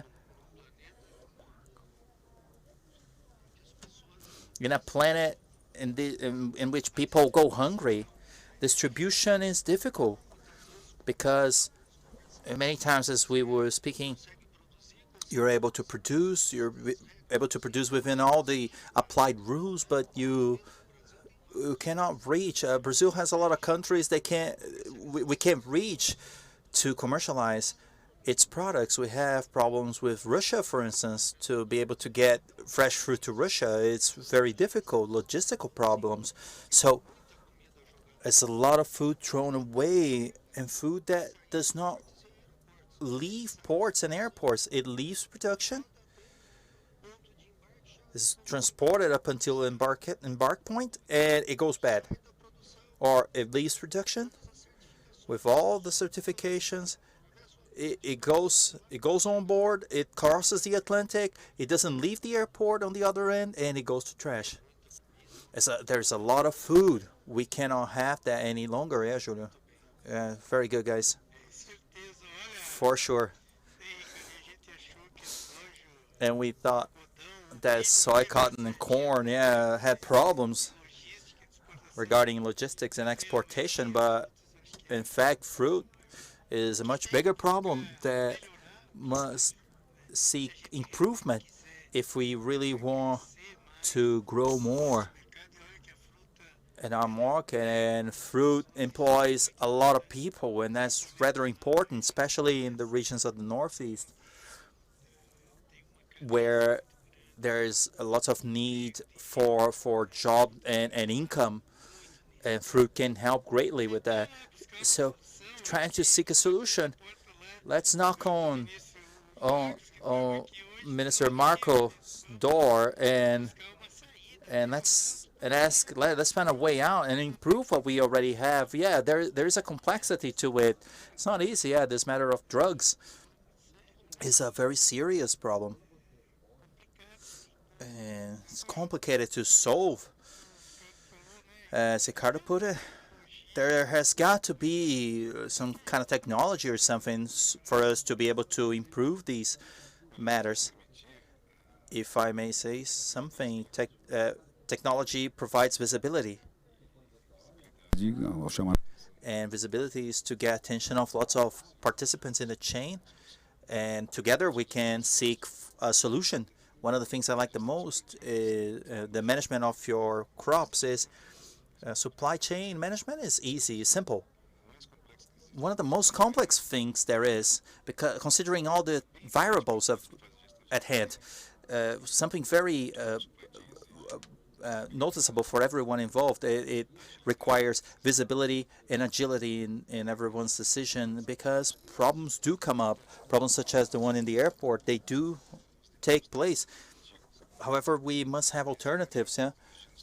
And this is the time technology brings information to us and brings information within those areas and helps us solve everything. I'm a big defender of this, because you may not have visibility unless there's technology behind it. We must invest more in technology, digitalization, equipment also. I'm being a bit generalistic at this point, but up until now, I was extremely turned towards software and digitalization, but we must seek paths and invest more in the way we bring visibility to our management to ensure our client on the other end will trust us. Yeah, that's true. I think we're also having a rearrangement of all this story. Yeah? We must not forget that 2 years ago, everything was coming to a standstill, yeah, and even today we're going through a serious problem, which is improving, which is the lack of containers, because containers were lost somewhere. So many companies in navigation, they ended up going bankrupt. The number of shipping companies was reduced, and the world returns now consuming much more. So, wow, so we were not prepared for that. We were prepared. It's only that we had this standstill along the way, and there's been a rearrangement that is taking place now, and this must change and improve towards the next year especially. But we'll be living through some of these problems, and maybe Ricardo, Alexandre, there lies the big opportunity for us to take advantage of that and together seek solutions that meet everyone's demands and get all actors to discuss this and find a way out, which is a win-win for everyone. Yeah, I think that's the way, and what we must start seeking exactly, Julio. What concerns us is, well, post-pandemic, things are aligning once again. Agricultural production, due to all climate changes around the world, has been suffering with different problems. There are years we produce a lot, much more, but we cannot deliver. And then you have years in which you produce less and have availability for delivery. Yeah, so you see how it is. Things are very unbalanced as of yet. So the great concern here is we have to produce enough to feed ourselves as well as the world, yeah? And if we don't get the path right, Julio, we will not generate results. So people, as you said, fruit employs a lot of people, yeah? So you have production backing houses for mango, for instance, with 600 employees. Our director with lemon has 600, 700 employees working there all the time inside the farm. So you produce, everything is ready, goes inside the container. When it's ready for embarkation, they can't do it. All that must be reviewed to facilitate to do everything correctly. World will be needing food more and more, and Brazil has great opportunity and potential to be this food provider. Maybe soy, corn, fruit, livestock, meat. And we need to improve this matter of our logistics so we can have this opportunity and be able to provide the world with food. As population is only growing, people are being born every day with a mouth, and they must be fed. So there's a great opportunity for Brazil. And little by little, we were improving as time went by. In this matter of cotton, for instance, we would discuss, wow, how can we export 2 million tons of cotton? Infrastructure and all this concern. Within 2 months, we were able to export 700,000 tons of cotton. So it shows that, wait a minute, we have the capacity of exporting 4 million tons of cotton, physical capacity. Now, what is the cost of this? That is the problem. The cost says this is the model Brazil adopted, unfortunately, to take things on truck back, so to speak, was not nice. Fruit you can carry by plane, but that is not possible for the rest. So we must improve this logistics issue. Of course, this doesn't happen overnight. It demands time, investment, but it is happening little by little in Brazil, and I think as agriculturers,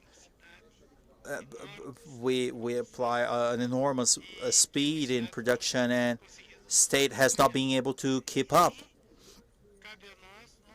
It's up to us to unite with the government, as we know where it hurts. We know our issues, and we also know the solutions. So to unite further and further and seek these solutions. Exactly, Julio.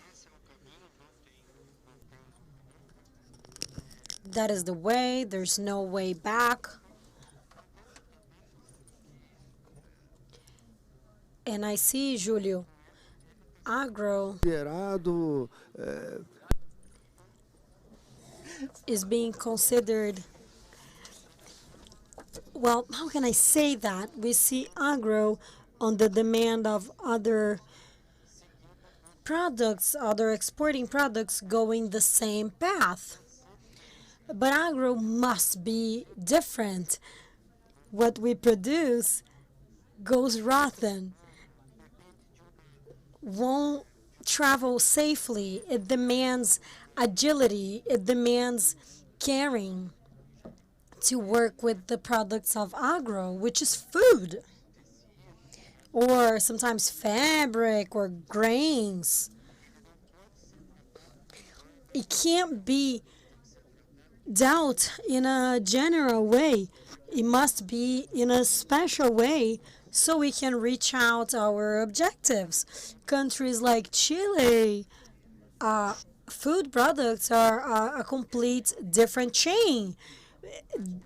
They are the priority of Chilean exports. Brazilians must look into that. Agro is food. Yeah, basically it's fruit. I went to Chile.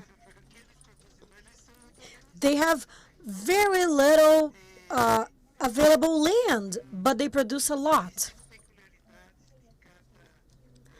But we have peculiarities of resolver isso. Eu acho que o começo é através da associação, através da AGRO-FOODS, né, levar esse problema, chamar a logística que você participa. Exato. E o nosso governo que tem nos In the government which has been attending us with everything they're being able to do. So this is a great opportunity to improve this issue. Look, we only have 10 minutes left. If anybody has any questions, please raise your hand. Somebody will bring a microphone over to you.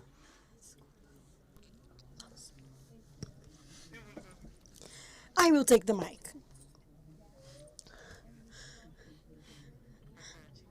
Good afternoon. I'm Cida Moniz from Granja Magazine. I would like to congratulate you on the panel. I was talking to a friend of mine from Cargill and congratulating you for your work, your presentation, and I want to ask you a question. What can Cargill, facing all those difficulties in case of AGRO-FOODS, how can they contribute so this can be built the way you see, to help this change of paradigm, that this shift, this perception? Is it possible to have any partnership with that?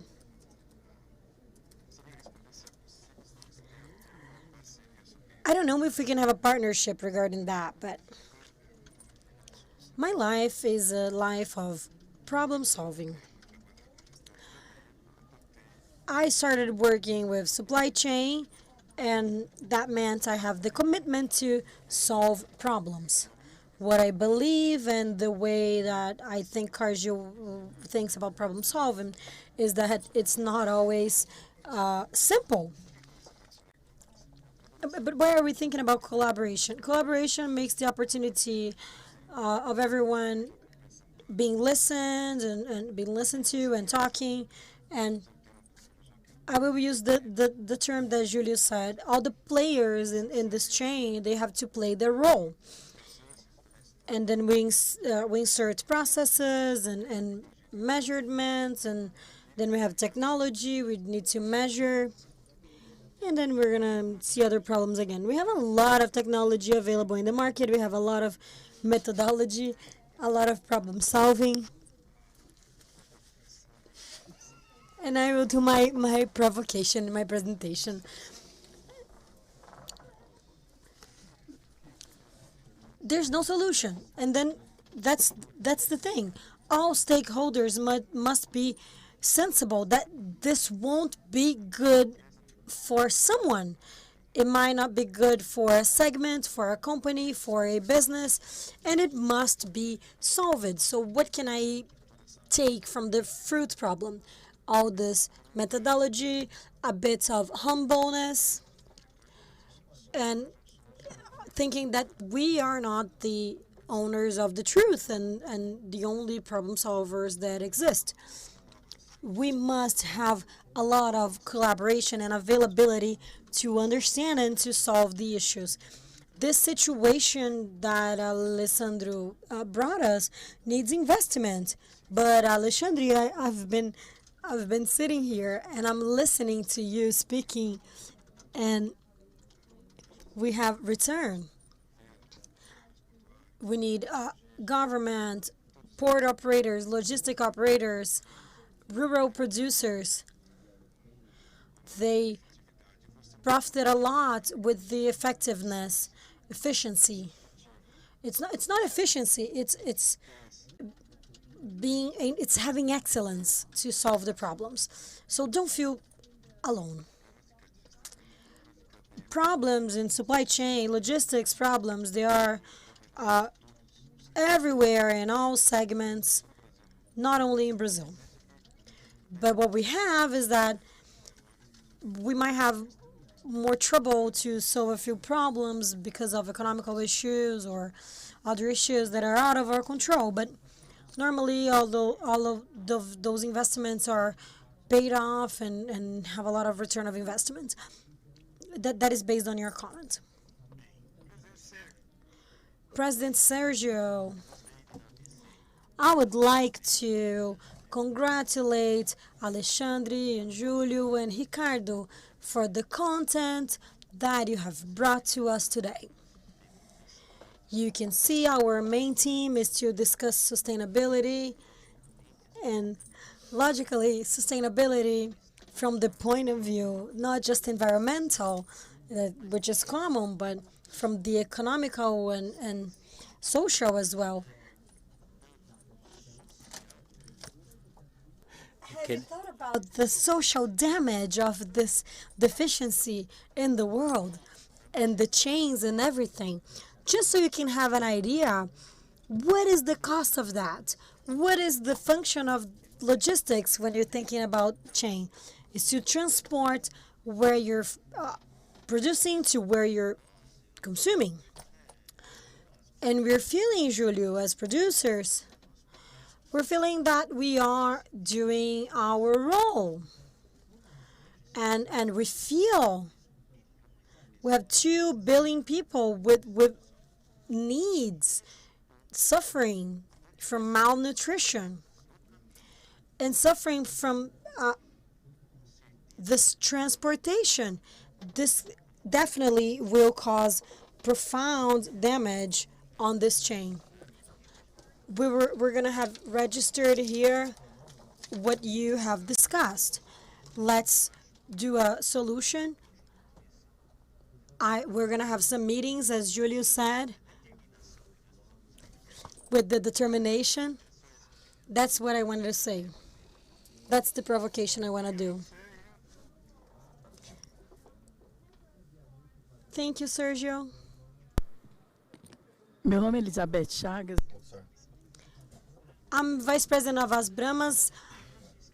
I come from a logistics background, and you've poked me. 10 years ago, I had a lecture at Angafi. What Brazil loses in demurrage is equal to 3 Santos ports every year. 44 million tons of fertilizers that are there paying demurrage. And if you think about 44, the average that we're paying in demurrage of fertilizers is about $5. Just fertilizers demurrage. All of this inefficiency. I can't understand why nobody thinks about that. And then we discuss with port operators, a $5 discount. You know, they're pointing to the moon and looking at their own finger. Thank you. We are going towards the end. I would like you to go and do your final considerations. I'm going to start with Alexandre.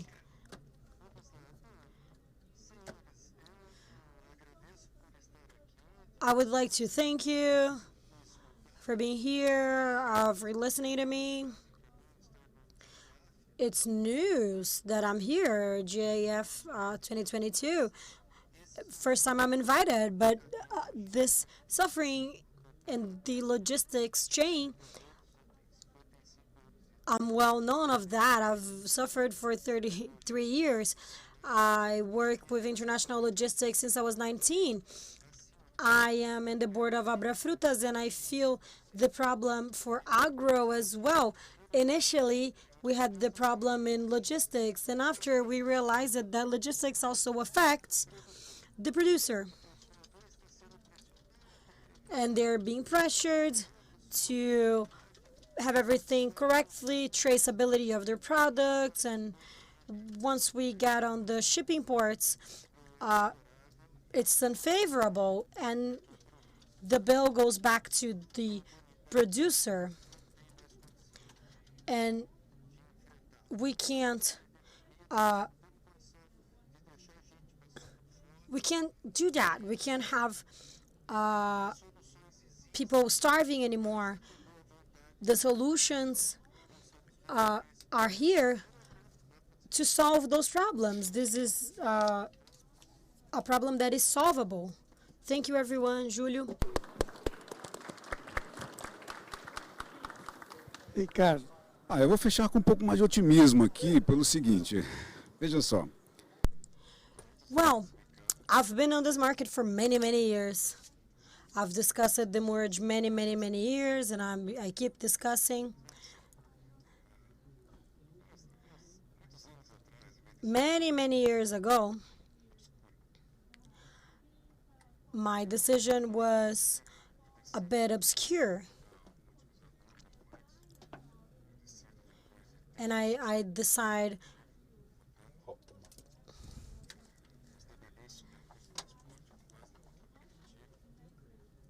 on a predictive model considering external scenarios with variation of supply and demand. But where am I trying to go with that? There are many things to be fixed. Many. We all have many opportunities to work for many and many years with supply chain and logistics. Those are some of the best areas to work in Brazil. But we have the conditions to decide better, to decide with data, to decide with the comprehension of how much this decision is means regarding money in savings or in cost. We can decide properly. We have a better management of our chain, better visibility. This is what I want to say. I'm planting a seed. I hope I have planted the seed of technology for everyone. And please know we have a much better condition to make decisions today. Now, I'm not just looking over the sea. I can dive deep. I can go to the bottom of the ocean. Maybe I will one day, but Fazemos decisões muito mais acertadas, a nossa oportunidade de erro é substancialmente reduzida quando se usa assim base.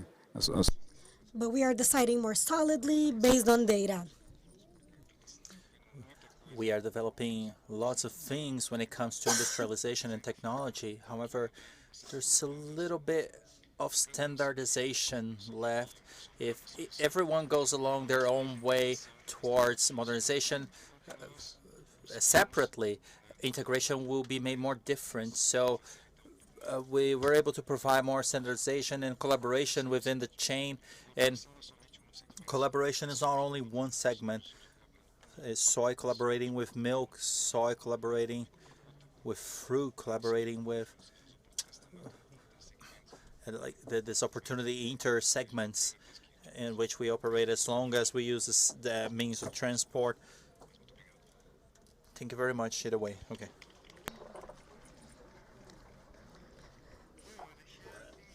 Well, Alexandre, Ricardo, I was here thinking that I should have not left the farm. I didn't know we have so many problems from the door out. And they can't see the size of those problems and how much those problems get in the way of our growth. But the representatives of associations, of the chains, they must engage. And in cotton, we are certifying producers. We are certifying the cotton trees, the roads, and I've discovered that we have a huge problem when our bags go to our consumers. But basically in Asia, they're dirty, broken. So now we are together with logistics companies. We're gonna do DR logistics. And from tomorrow, I will go to shipping companies so we can close this chain and start this conversation. Ricardo, this is not easy, but it's needed. And it's a win-win-win. I'm sorry, we can't solve anything here. We just bring more problems. But we are envisioning the way. And that's what we're going to do. I hope we can help you all. Thank you for being here. And you have a great rest of event, all of you. Thank you.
Well, good afternoon.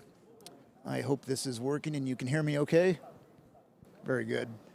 Good afternoon, everyone, and welcome to this panel. This panel is going to talk about the crisis in inputs and the war in Eastern Europe. My name is Lloyd Day. I'm the Deputy Director General of ICA, the Inter-American Institute for Cooperation on Agriculture. We're based in San Jose, Costa Rica, and we represent the ministers of agriculture of the Americas, from Canada in the north to Uruguay in the south. Today we are honored to have a distinguished panel here. We're going to have 3 speakers and then 2 ministers of agriculture present and reflect on what they've heard from the presentations.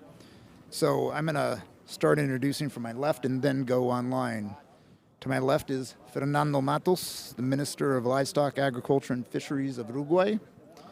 Next to him is Ricardo Tortorella, the Director of the National Association for Fertilizer Distribution.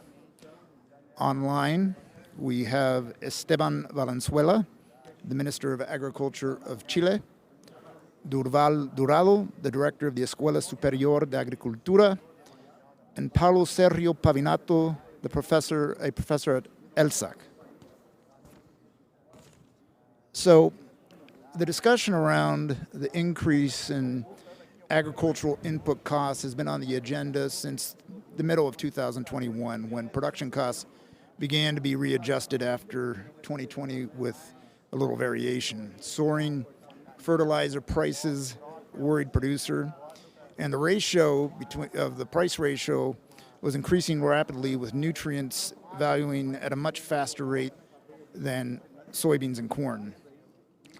Accelerated by supply chain disruptions due to the COVID-19 pandemic and the war in 2 key markets in Eastern Europe, global fertilizer prices are at near record levels and could remain high throughout 2020 due to global shortages.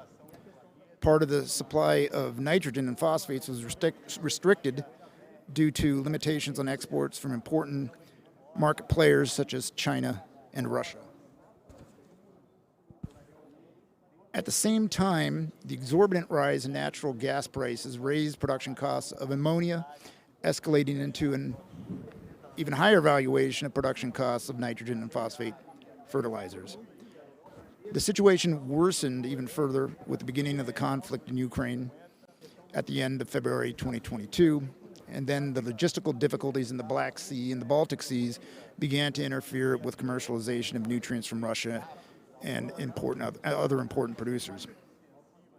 An assessment by the United States Department of Agriculture warns that the outlook for 2023 could be even worse without an end to the conflict in Ukraine and the outlook for the resumption of input supplies. In this worrying scenario, the Ministers of Agriculture of the Americas met on March 16th to call for actions that could mitigate the effects of the rise in fertilizer prices and called on ICA to support the agenda at a hemispheric level. Subsequent to that, the Director General of ICA was at the Summit of the Americas, in which he, alongside with the Administrator of the U.S. Agency for International Development, raised the issue of the food crisis. And I think just about in every paper around the world today, you see that there's a discussion of the food security crisis. We know that in addition to the alternatives for the mitigation of this through trade in these difficult moments, there's still going to be a huge impact on producers, and the production costs are rising significantly. We've seen in recent times that fertilizers from Russia are getting to where they need to be, but that still hasn't, affected the prices. On Friday, we had an agreement to allow the shipment of grain from the ports in the Ukraine to the rest of the world. But then on Saturday, there were missiles that attacked the port of Odessa. So in preparation, I contacted some of the large traders of grain, and their reaction to me was one of, well, who's going to help us through all this? Who's going to insure these vessels? The shippers are taking all the risk. Now, Fortunately, they've adjusted somewhat, and overland shipments by rail, by truck, through Poland have gotten to about 50% of the level. So there's been some adjustment, but of course the costs of shipping via rail and via truck are much higher. And then for those of you who have been to the region, you also know that if you're shipping by rail from what was the former Soviet Union into Poland, you got to stop for a while. You got to lift the trains and adjust the gauges.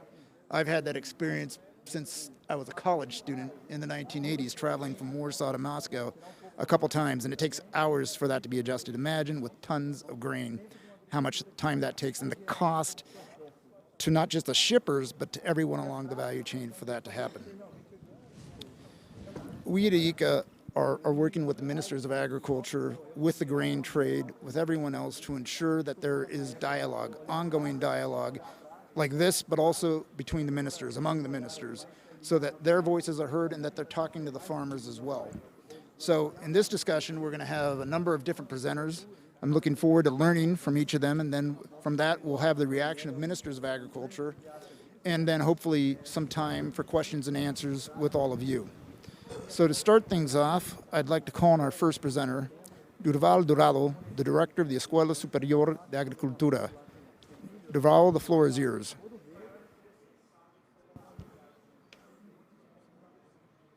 Good afternoon, everyone. On the name of the Escola Superior de Agricultura, Luiz Queiroz, the University of São Paulo, I thank the organizers for the invitation to talk about this important theme, supplies when it comes to the conflicts in the Western Europe. Reminding you that Brazil has imported 16% more fertilizers in this first semester than in the first half of past year. The important thing with the participation of Russia, curiously, during and after the Second World War, especially in the Western Europe, researchers have developed technologies for localized fertilizers that allow for the savings of up to 50–90% of fertilizers depending on the type of soil, culture, and fertilizer. This is a very current subject that must be made aware. From this and because of this and other issues, I have the pleasure to invite Dr. Professor Paulo Sérgio Bagnato, Associated Professor of Science, Soil Science, specialized in soil fertilizer and fertilization. You have the word now. Olá a todos. Hello, everyone. Thank you, Dorival, for the invitation to participate on this event. I hope you're all able to see my screen. We are here talking a bit more about world market for fertilizers, and I believe this is a rather important panel to bring forth some ideas that fertilizers have a rather important participation in our production of food around the world. And without a doubt, the general context will be to introduce the Brazilian market and demands and where we are at as of now, where we're bringing our fertilizers from. Unfortunately, Brazil is not self-sufficient when it comes to fertilizers, and we are very far from self-sufficiency. For us to be able to survive in terms of agricultural production and food generation for the world, we must have foreign fertilizers.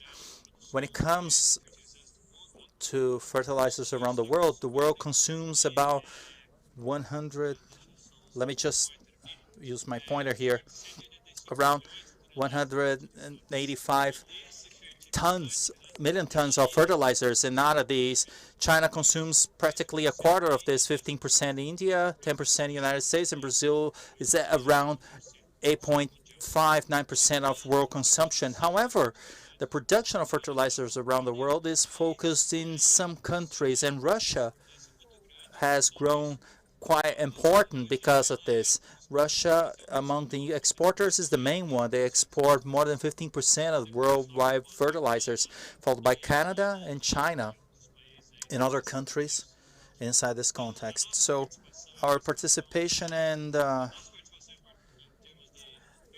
when it comes to percentage of food production is rather expressive. Now we depend greatly on these countries to have fertilizers, to have our potential for agricultural production. General contextualization here when it comes to Brazil, this is our growth, annual growth we have had since the 90s regarding agricultural production, and also our agricultural growth when it comes to fertilizers. So we have a very correlated lineage between the increase of production and fertilizers. Of course, other factors are involved in this, genetic handling and all that, but our area preservation and expansion of our agricultural area has not been as great. We have had the increment of up to 60% of area, while 300% increase in production. If we consider more current data, we are reaching more than 200 tons of production with consumption of 40-something million tons of fertilizer. This is Brazilian context, and the estimate 2020, as we know, we had 41 million tons of fertilizer consumption. 21 and 22, the estimate is for it to be about 46 million tons. So our increment has been linear in the fertilizer demand for us to produce.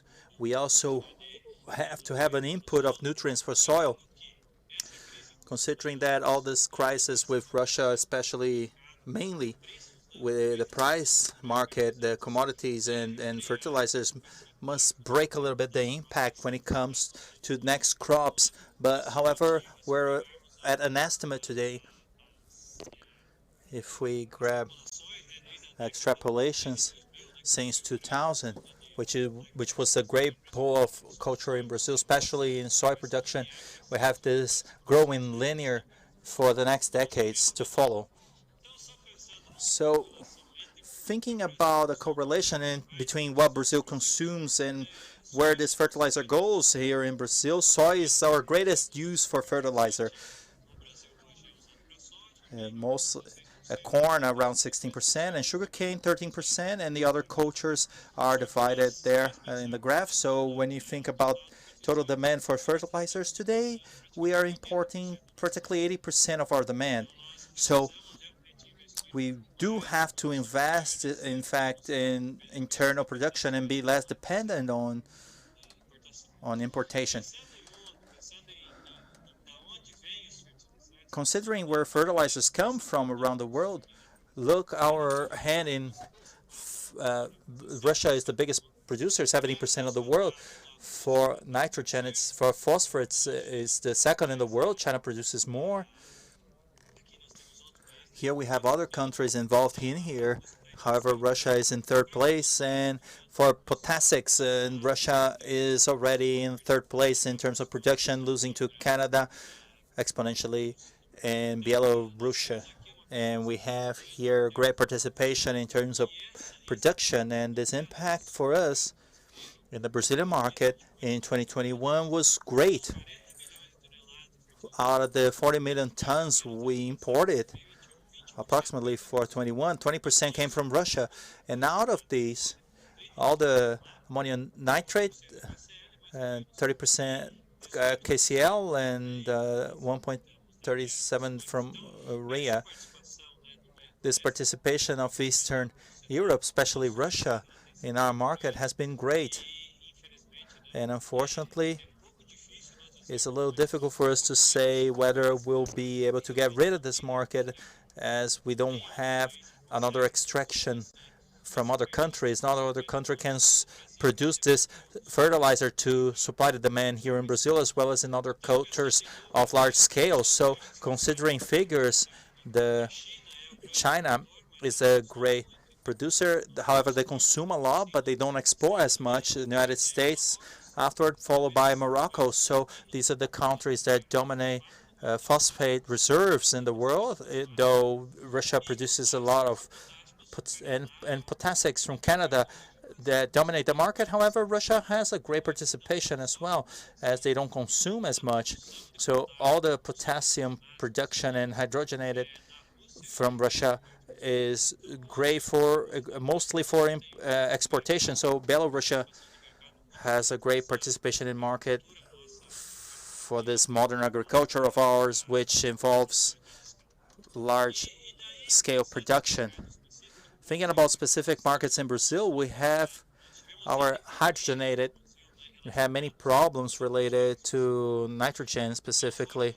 So companies that left the market, unfortunately, Petrobras had problems, ended up leaving the market for hydrogenated fertilizers, and we are at 97% of nitrogen importation. This market may change in the following years with local investments, especially international ones aimed at Brazil. However, our market is very much on the hands of importation. So Russia is one of the greatest importers for ammonia and urea, as well as other countries. More than 95% of our demand for hydrogenated nowadays come to Brazil. Phosphates, we have national production of around 60%, and the other remaining 40%, and the other 60 coming from abroad. So high concentration comes from abroad. Morocco is one of the great providers. China provides a little bit. Russia has been providing a large quantity, and other countries in the Middle East. So these are the great providers. 60% of our phosphate come from abroad, and potassium mostly comes from abroad. We're importing a lot from abroad.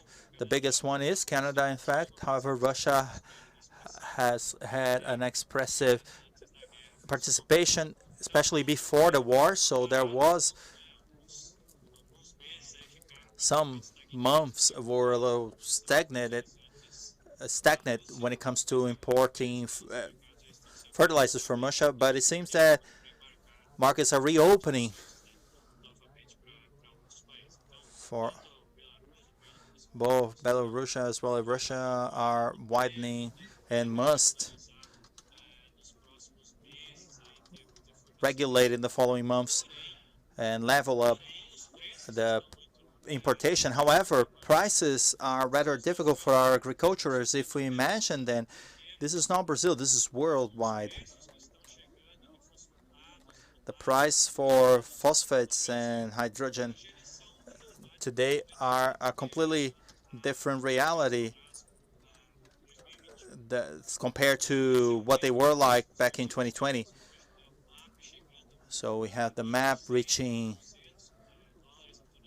$1,052 a ton, $715 a ton of phosphate, and nowadays it's well around $780 a ton. So it's a high price for producers to pay. So if there's no compensation, the product will trend to reduce the use of phosphate fertilizers in a general way. So phosphates have been increased mostly. The trend in the market, though, we see that Brazilian producers, if we get a current scenario in which we have the producer has to reduce a little bit the use of fertilizers due to the pricing, especially.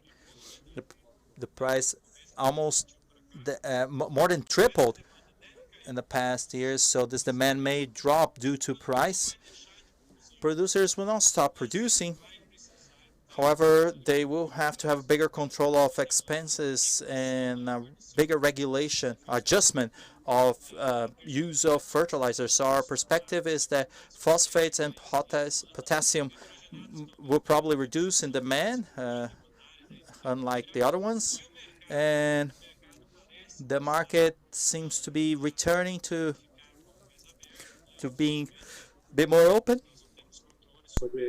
Unfortunately, we have no control over the war, but we believe that in the following months we should have a bigger regulation and adjustment in the exportation of fertilizers, and we should be getting into companies being able to supply the demand from producers. However, there's a restriction on the use of these fertilizers. However, so we brought this as a general context, as an overview of what the Brazilian condition is like when it comes to fertilizers, and we believe that Latin America will also suffer in this context, especially due to price rises and this offer, which is a little bit more restrictive at this time. That's it. Thank you for the attention. Obrigado. Thank you very much, Paulo. Ricardo, the floor is yours. Boa tarde a todos, obrigado pelo convite, é um prazer estar aqui com vocês hoje, é bom So much for escutar the aqui invitation. It's great to hear you, Professor. I know we have more than 200, 300 people online. Some people don't have this perception of why fertilizers are so important at this moment. And I'm going to start from this beginning. Fertilizers, well, the soil in tropical countries, they do not have the necessary nutrients for the plants to produce the amount of vitamins that we need and desire. So it's the nutrients we have, and we can equalize this soil in a way that they will produce this plant in a way that's very correct. The professor showed the graph that we are increasing a lot in productivity without increasing the area. And I will read about the aspect of how fertilizers are good, about the debate on the environmental issue. For every 1 hectare of production with fertilizers, well-used fertilizers, we would need 4.5 to 5 hectares in Latin America to produce the same thing. Using fertilizers adequately, we use less water, less energy, we have less deforestation, and we contribute to the environment. So fertilizers must be understood, and a good debate is that in fact we need to produce that, and fertilizers is the beginning of the food chain, and that ensures this food safety for the population. The several types of fertilizers, we call them NPK, the nitrates, phosphates, and potassium. Those are the sentences that were talked about. To understand what's happening and what's going to happen, which is the core of our visit, I want to talk about those 3 years. Everything happened. We had the pandemic, the world at home, GDPs stopped, a year to have vaccines, 6 months to regain, and that changed. The flow of vessels changed, the behavior flow changed, but one thing didn't change. Agricultural production didn't change. China, India, USA had agribusiness that was very strong. The demand for fertilizers is very high, and in a short space of time, the offer of fertilizers doesn't grow in the same proportion.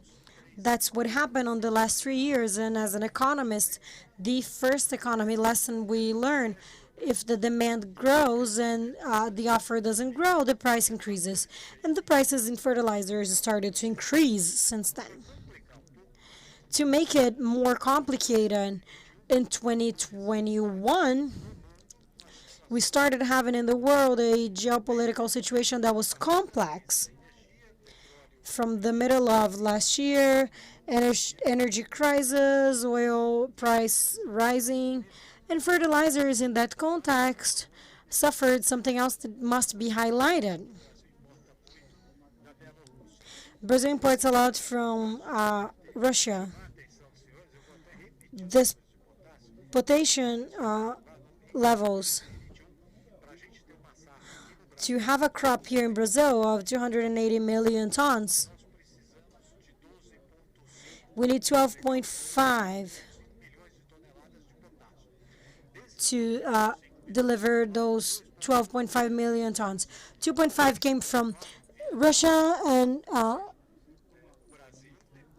so that means that Brazil depends a lot, and Latin America depends a lot on the origins that had embargoes last year.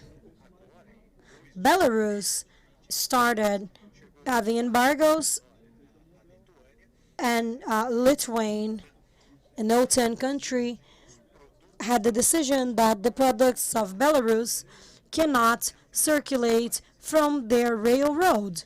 So they cannot go to Klaipeda port, which would be the only way out for Belarus products. So they need a new logistics operation and dispatch that inside Russia and in Ukraine without foreseeing the conflict in February. That is what it is, and that is where we were. I also want to say that we are not self-sufficient. Latin America is not self-sufficient. And we have a reflection. We are wearing the hat of being the food providers for the world, but we need fertilizers to do that. That's the dichotomy that we are in, and that's the main issue that we have. We effectively need a new balance if we want to be a player that is bigger in the world. Supply and demand are not meeting. We are not self-sufficient. So NPK, all those ingredients are produced in a country and are consumed in other countries. That means the logistics thing is key on the fertilizers business. Transporting, warehousing, shipping. This cargo is strong in the business, the fertilizers business, because we are producing somewhere and consuming somewhere else. Fertilizers suffer a lot with geopolitics. Anytime the world shakes, the fertilizers business will suffer more than other cultures. So the demand increased a lot in the last 3 years, and we entered 2022 with strong demand for fertilizers. In Brazil, for example, we increased it in the last 3 years, the imports for fertilizers in almost 50%. So you see, we don't have ports, infrastructure that grows 50% in such a short period of time. So it's natural, this strength and pungency of agribusiness to generate business revenue, and the other way around, which is what we are seeing in the fertilizers business. Starting 2022, I just want to remember that we have something else with geopolitics, which is the climate. In Latin America, we've suffered a lot in the beginning of the year, and that made our crops forecasts to drop. But markets started with a lot of expectancies. Our industry bought in the globalized world very strongly. Latin America was buying and buying without knowing what was going to happen. And what happened was that in February we closed at Klaipeda. We had the conflict in Russia, and we had a couple questions. Will the world be able to have enough food and price? And price we haven't solved. But supplying, it's not that we solved it, but we softened the problems. After 2 months of the conflict, we are in this now for 6 months, but we understood the flow of that would be available. We have 3 months to understand that SWIFT and logistics and vessels and maritime insurance, and that we can change ports and bring fertilizers from Russia. This is important. This is very important. What's happening the past 3 months, we will solidify that. In Egypt, we have an agreement provided by FAO and United Nations and lots of players, United States, entire world, to get some sort of channel, like we have a monetary channel to leave these fertilizers. Egypt allowed transportation of grains from Ukraine with the blessing of Russia.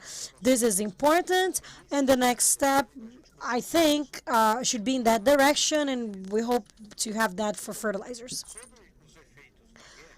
With the effects of war, understanding that the flow is not the same, we can't bring that the same way with Russia. With Ukraine, of course, it affected things with the grains, but as I'm focused on fertilizers, Ukraine, as a global player, they have a smaller relevance. But our big attention is Russia. We must be concerned about what's going to happen and what's happening with the war. We all know. We didn't want the war to happen. We wanted to be smaller than it's being. We wanted to be over yesterday. Those are not the signs, unfortunately, but we have to take a look at what's going to happen with the evolution of the war. This is important. We have to understand what's happening with the sanctions in Russia, what types of sanctions Russia is imposing, because they will affect the fertilizers market. The sanctions in the markets, the purchasing and selling capacity, this logistics capacity is super important. This capacity to sell to other countries that are the friendly ones of theirs, if that's going to continue or not, and the protection policies. It's super important, those steps in the short term, and that will lead the path of what's going to happen. I would like to highlight that Brazil suffers a little bit more than other countries because we depend more. As we produce very little, we have a few things that were happening previously to the war in Russia. We had a national plan of fertilizers. Brazil had understood that to be a barn for the food industry, they shouldn't have fertilizers. They did a fertilizing plan delivered March this year. Something bold. Something, those are not bold, but the goal is to have by 2050 50% produced in Brazil. This might be a good aim. It depends on the capacity of the actions that we are going to have to manage. But the fact is, Latin America must talk about it. They must have a new balance and produce more. They must get together. And as any crisis, we have to deal with the crisis. We need to understand fertilizers as food safety. We have a humanitarian deficit. We have a debt of 1 million people that eat less than what they should eat. We must produce more food. We are worried about the ODSs of United Nations. We're going to have 1.2 million mouths to feed in the next couple of years, and we must produce food to feed them. This food production must be rethought, and Latin America is an important player for the world in the solution. We must use innovation, we must use technology, and we must read. We must do our homework. After the crisis, after this price crisis, we must cheer. So this balance on offer and demand, thus as quick as possible, so our rural producer can have some sort of balance. They can have a safer pathway regarding price changes. And we must read what happened and make it into an opportunity. I think we have a great opportunity in debates to talk about it in Mercosul. so our neighbors can buy and sell more, invest in logistics, make the relationships easier, and in Latin America have concentrated strengths and partnerships, stronger partnerships. So in a second moment, we can have a challenge of producing more and better. I'm also available now for a second round. Second round. Chile, to Santiago, to the Minister of Agriculture of Chile, Esteban Valenzuela, who has to leave very soon. So, Minister Valenzuela, the floor is yours.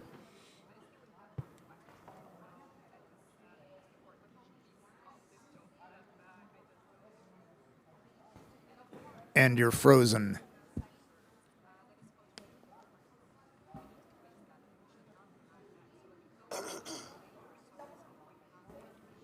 We'll give a little couple of seconds here to see if we can get him unfrozen, because we know he has to leave very soon. One of the challenges of this world of video conferences is the connection, obviously.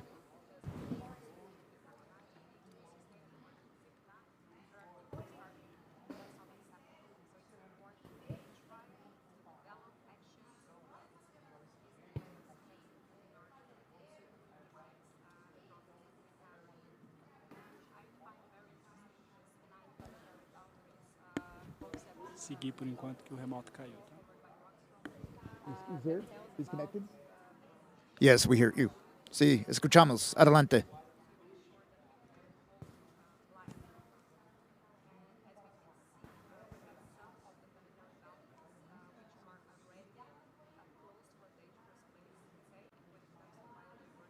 Apreciar las gestiones de los organismos internacionales por abrir el comercio con el comercio y la exportación de trigo, que en el caso de Chile también, entre comillas, nos afecta, porque Chile, como es conocido, es fuerte en producción de fruta, también agroindustria, carne blanca, pero tenemos bastante dependencia en los aceites naturales, en el 55% del trigo que requerimos, y por tanto las gestiones internacionales son muy valiosas. ¿Qué es lo que hace un país y un gobierno? Lo que puedo contar de Chile. Lo primero, mucha unidad.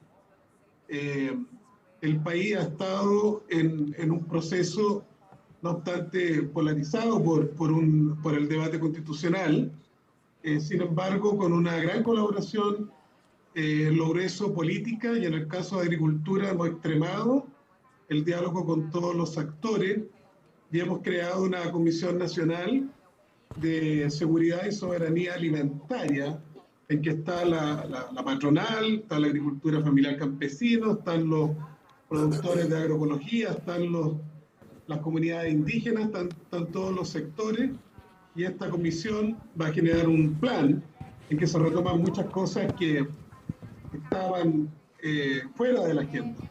La prioridad para la importación y exportación alimentaria en el sistema portuario, la discusión con la Corporación de Fomento del país para retomar un área de recuperación de capacidad endógena en la producción de fertilizantes, acuerdo de universidades con las empresas de cobre para usar la energía de la fundición, entre muchas materias. Y ahora, en el 15 de agosto, va a haber un sistema de recomendación concordada de políticas de corto plazo. De final de año, una política que va a generar cambios en nuestra zona de confort, decimos, con un país de potencia exportadora de fruta, pero con debilidades también estructurales.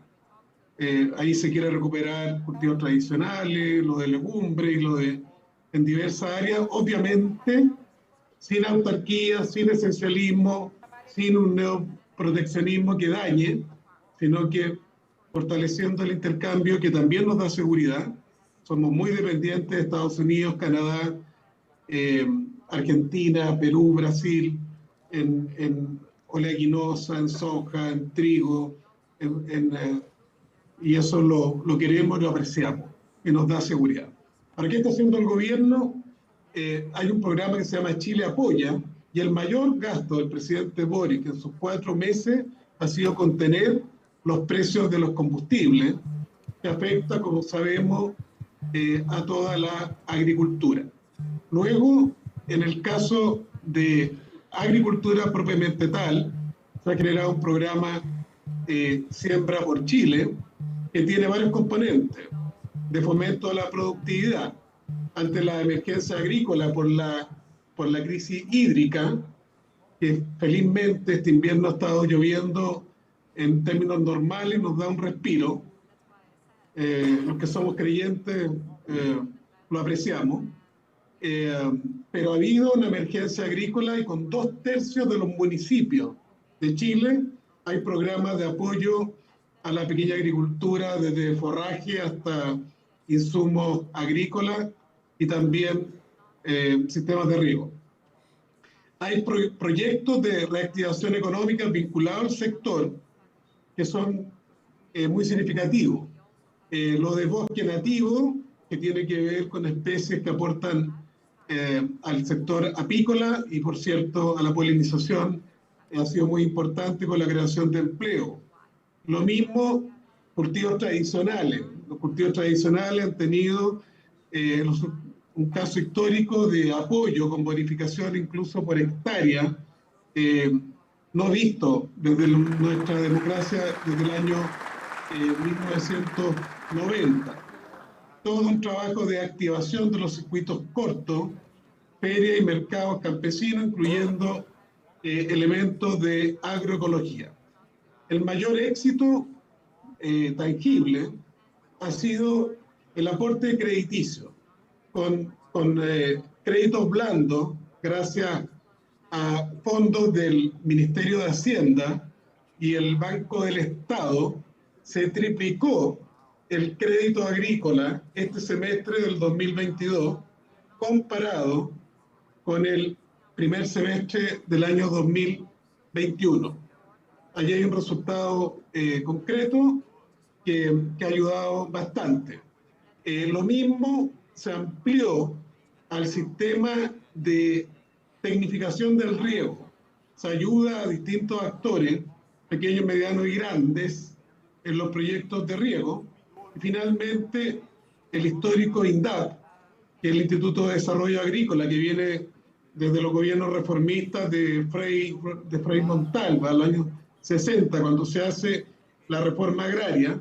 Esta institución de crédito a la agricultura familiar campesina condonó parte de las deudas y genera un crédito blando de solo 3% anual, que con la inflación que hay es un crédito absolutamente anticíclico.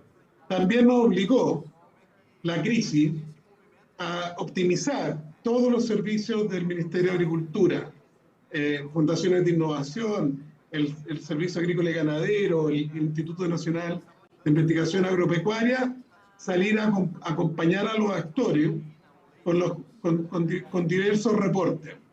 Y también a generar confianza y alternativa a las familias en la seguridad alimentaria. Se creó el MAT, Mejores Alimentos de Temporada, en que cada semana se entrega información masiva de aquellos productos a nivel nacional y en el grueso de las regiones que están a precios razonables.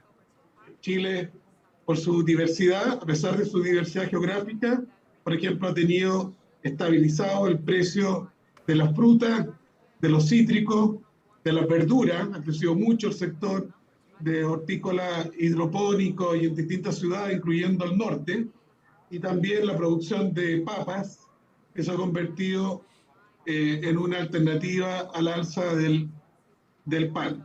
Lo mismo con reporte agroclimático muy preciso. Hay acuerdos con la NASA, hay acuerdos con numerosas instituciones que miden aquella situación, y lo mismo con el CIREN, que es un centro de información de recursos naturales del Ministerio, hay una aplicación que va generando predio por predio del país lo que se recomienda de siembra y plantación también frutal para este tiempo. Este conjunto de medidas, en síntesis, de fomento productivo, de competitividad, de acceso, de información, de agricultura de previsión, ha generado aceptables noticias.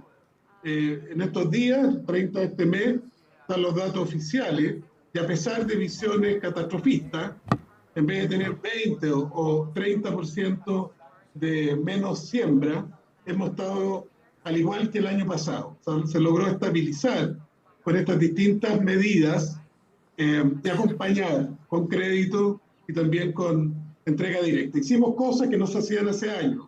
También el gobierno se encuentra comprando a escala mayor fertilizante, particularmente urea, y va a hacer distribución por canales en todos los territorios. Es lo que les podemos contar desde la experiencia chilena, recalcando este concepto de unidad y de proactividad en tiempos difíciles. Bueno, muchísimas gracias, señor ministro. Gracias por acompañarnos aquí vía Santiago de Chile. Ahora tenemos el placer de presentar al ministro de Agricultura de Uruguay, Fernando Matos. Señor Matos, adelante. Bueno, no sé si hablar en portugués o en español. Vamos falar em português na honra dos organizadores, a quem agradecemos a possibilidade de... We thank the organizers and the invitation to participate in such an enormous event. We had the pleasure to see a bigger part of the President of the Republic and the ministries, the agribusiness, which is a sign of support, which is always necessary. Me, as the Ministry of Agriculture, we always value the support of the executive power, in this case, the President, when they follow up all the activities they must attend that are related to our dear agro. My salutations to all of them, to all of you, for the quality of this presentation and wonderful presentations we have had the opportunity to be part of. The subject of war consequences in Europe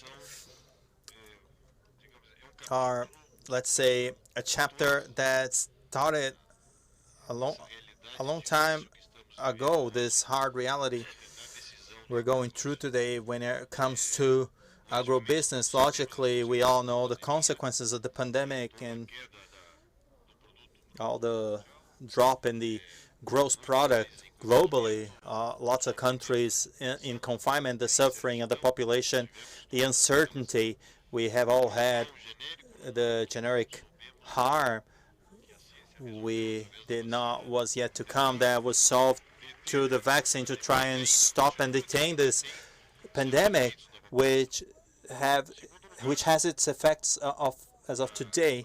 Secondly, the injection of liquidity, the treasury around the world have injected in the world, and the effects of try to recover from this economic crisis. This has generated inflation unforeseen due to stimulated demand by consumption could not be met by an industry and a logistics that had come to a stop due to the pandemic.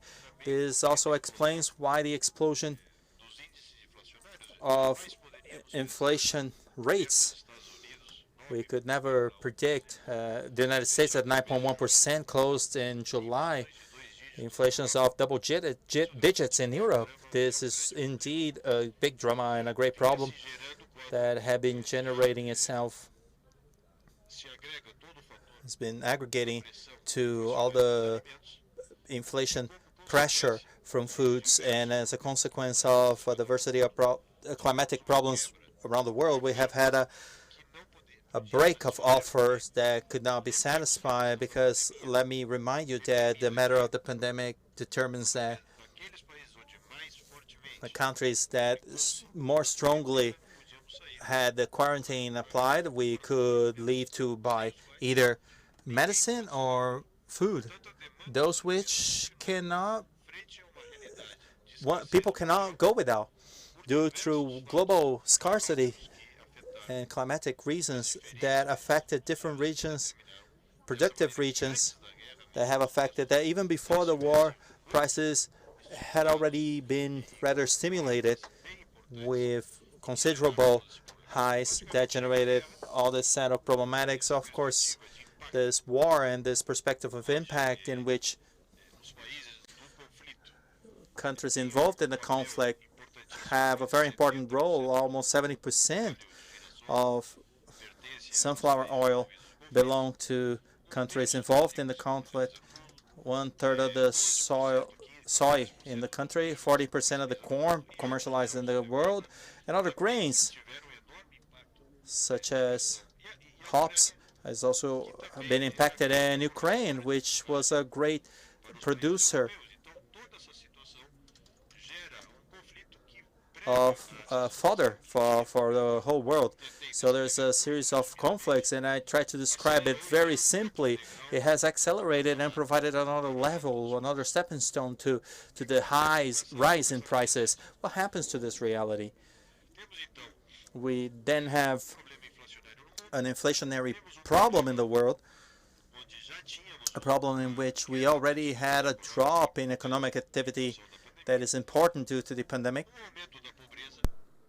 Increase in poverty, increase in unemployment, and social pressures within countries.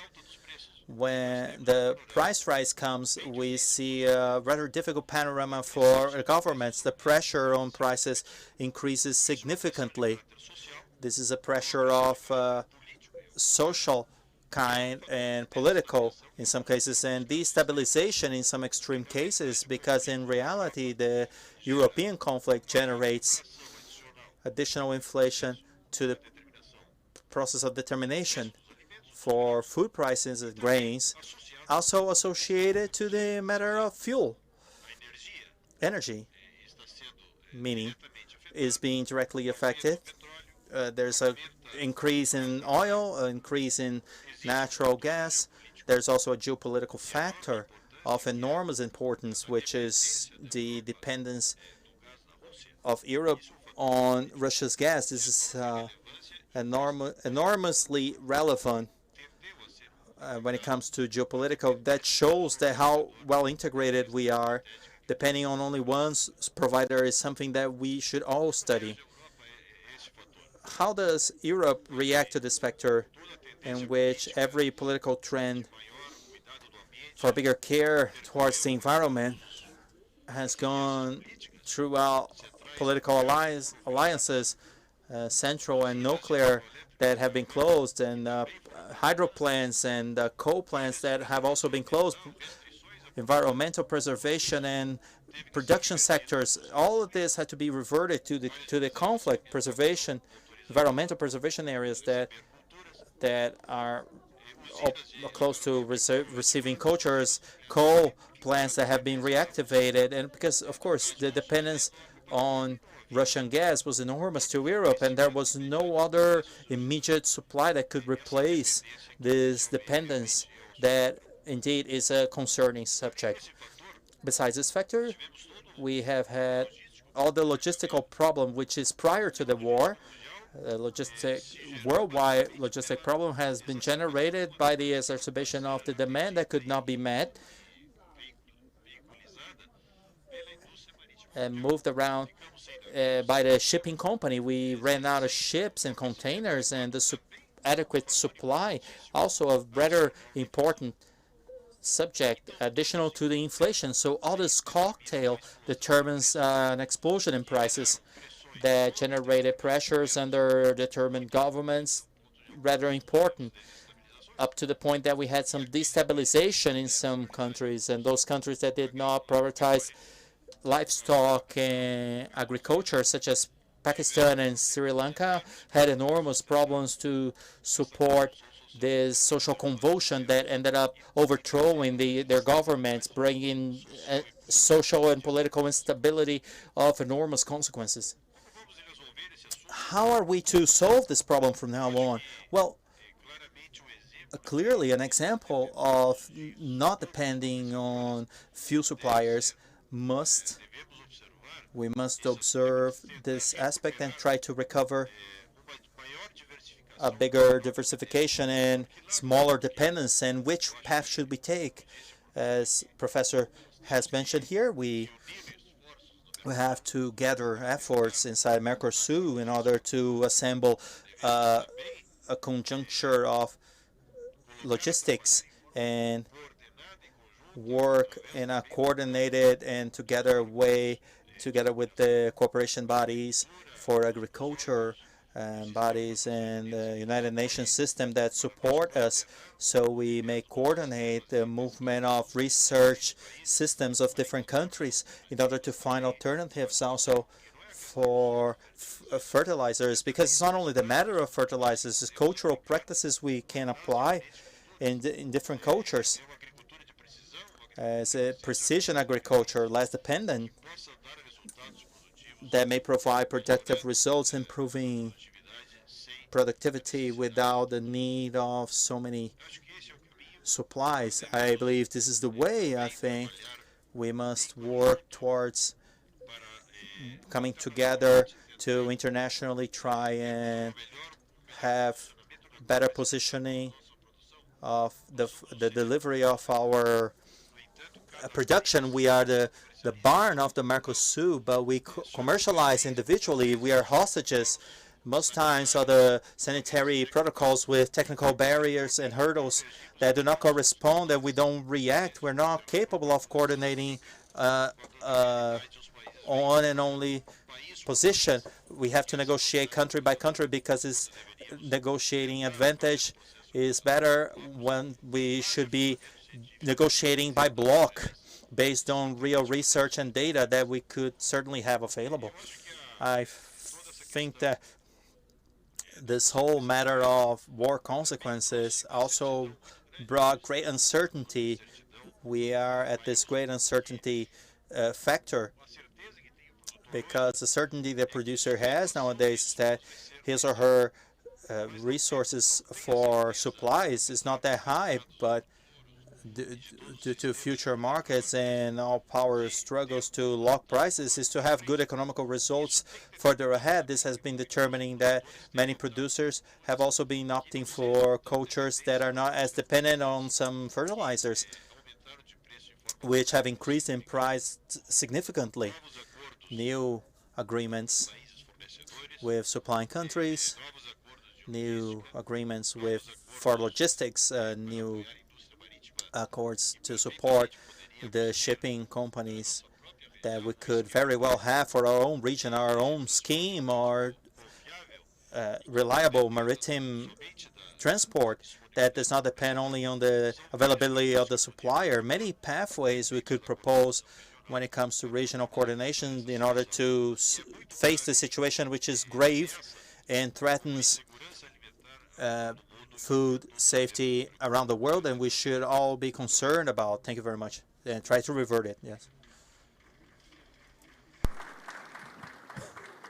Well, there was a lot there, and I'm going to take advantage of your presence. And I hope you can understand my English, because they're translating from English to Portuguese and not to Spanish. So I'll stick to English. And congratulations on your Portuguese. You covered a whole array of what is kind of a perfect storm related to agriculture and the crisis and war and COVID and all the elements that are impacting a minister and countries around the world. We saw Sri Lanka, a government fall, riots in the streets, really because they took a decision based on agriculture that was perhaps flawed. The war and price inflation is affecting Europe significantly. Europe has embarked on a farm-to-fork initiative that I'm sure you're aware of that affects production here in the Americas going toward Europe. It's estimated that perhaps $40 billion of our exports are going to be impacted by simply their policy on MRLs. That's a lot. That may be changing given what's going on in the world these days and their own pressures of that continent. We saw what happened in Holland last week. The Americas united last year as we moved into the Food System Summit to say that we must stand for science in our public policy and that agriculture can be part of the solution. We can reduce our emissions. A lot is happening in the world of livestock and dairy and cattle. There's a lot happening with soils. We have a Living Soils project that I know Uruguay is a part of. And Mr. Ricardo, you spoke eloquently about the importance of fertilizer. And so I wanted to touch on both of these elements and open it up to you in the time we have left. And I'm not sure how much time we have left. The clock keeps changing here. It goes from red to white. But 100 years ago in my country, in the United States, there was probably the first green revolution. And that was because of three elements: the tractor, mechanization, hybrid corn, brought to us by a gentleman named Henry Wallace, who started the Pioneer Seed Company and also started ICA in 1942. And then fertilizer. And you eloquently spoke about how fertilizer gives life to the soil. Fertilizer's becoming so critically viewed right now, but before that, it was viewed as something that's contaminating planet Earth, creating all these problems. How do we deal with all these divergent perspectives on agriculture, on fertilizers, on the green economy? As we know, we have a crisis in terms of the planet. We have to address that. We have to produce smarter and better and greener. But at the same time, we have these pressures where we need fossil fuels, we need chemical inputs, we need fertilizers in order to produce. To produce, as you said, more efficiently, more productively, using less land, using less inputs. How do we put this all together? Not an easy question, but whichever one of you, I see you have the microphone, Ricardo, go ahead. Nem tenho a pretensão de responder. I don't even have the pretension to answer entirely, but I believe that every crisis generates opportunity, and the great opportunity we have is to go in depth on this debate. We have something on the very short term, which is to be solved. War is on and about, and its effects are being seen. We have to work on those effects, but on the mid and long terms, we have the opportunity to rethink the world.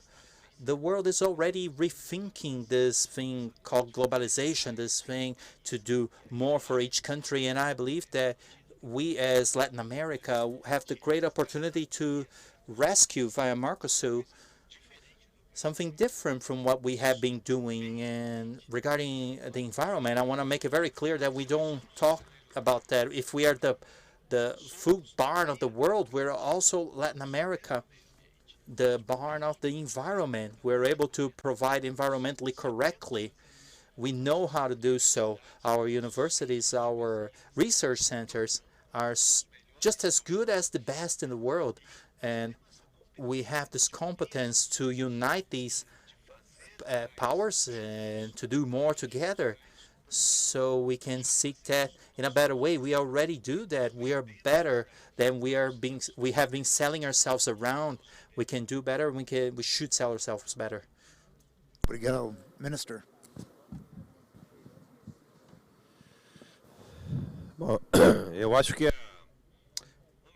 Well, I think one of the answers, besides what our friend has commented, which we agree entirely, on the side of science and the development of biotechnology, I think this is the way. If we know we have the challenge to feed in the next 25 years, a population which is 25% superior to our current one, we have no other alternative but to if we do not wish to destroy the natural resources in the environment, we are all committed. And I believe there is a collective consciousness nowadays that is very well installed. We hear every time, all day today, the matter of circular economy, the regulation of emissions, and agroecology. These are all the pathways we must use that move toward the protection of resource and increased productivity. Biotechnology, through diverse techniques applied today, I think, is indeed a way for us to increase productivity using less agricultural defensives and improving what are the characteristics for environmental impact. And this is the way, and I believe through our scientists, to develop all the theories, to rebate all this narrative that has been harming us, that is going on around the world when we see the measures announced by a referring country for livestock production and milk production, such as New Zealand, taxing carbon emission upon their producers is a matter that impacts us greatly. I believe, in my opinion, it's not the way our production is production which emits, and we're committed to reducing emissions, and each one of the countries have taken their commitments for those reductions. We have the Glasgow Agreement and the new drawing of the NDCs and the OBSs as a global commitment. However, we must not stimulate what are technical hurdles for commerce based on environmental principles.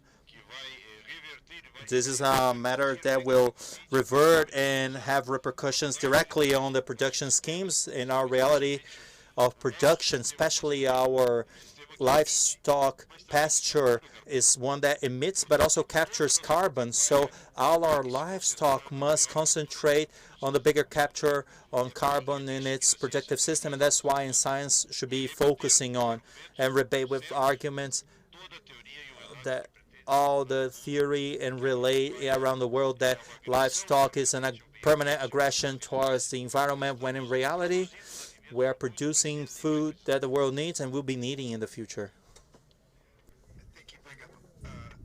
Important point. 2/3 of land used for agriculture is pasture, and that's marginalized land.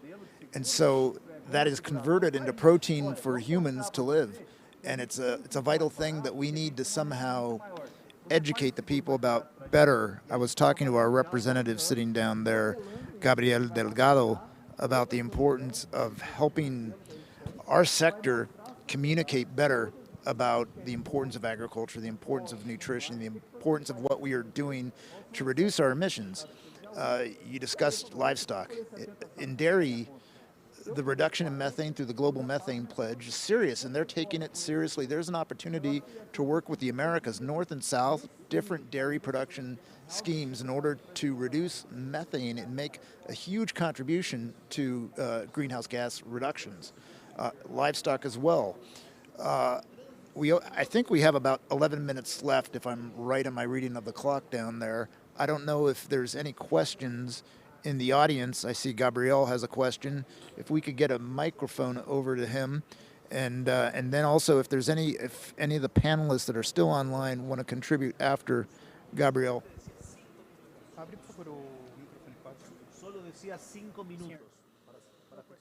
Okay, 5 minutes left. Okay, he's telling me we have 5 minutes left, even though the clock says we have 10 minutes left. Ergo, my confusion.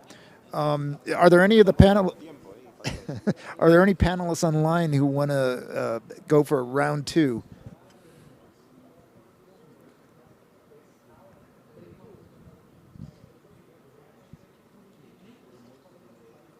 Well, it doesn't look like we're still connected. Is Durval or Paulo still online? Yes, go right ahead. Yeah, one important question that was raised here, I think, is the importance of Latin America for food production. So if you consider that we have the opportunity to improve our production here in Latin America for feeding the world, we need to consider the inputs are mandatory. So if you don't have inputs, if you don't apply fertilizers in the field, we will not produce really. So our Latin American survival on agriculture is dependent on these fertilizers. And we need to figure out how can we obviously be more efficient. So we need to improve our efficiency, considering the nutrients, considering nitrogen, phosphorus, potassium. We are working on that. We are trying to improve, for example, the efficiency of use of phosphorus. That was one of the big challenges that we have in Brazil, for example.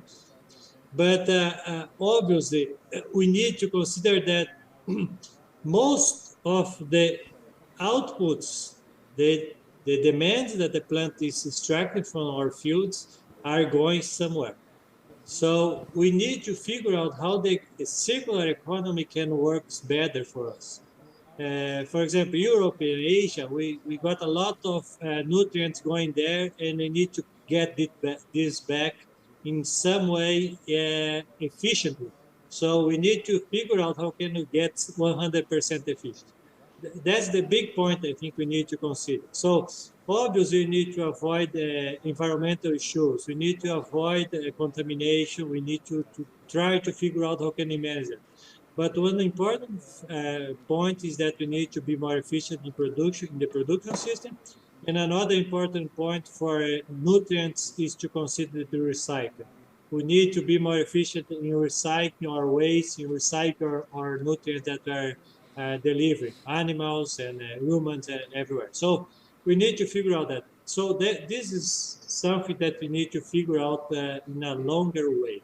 That's the point I think we need to think about now. Thank you. Obrigado, Paulo Durval.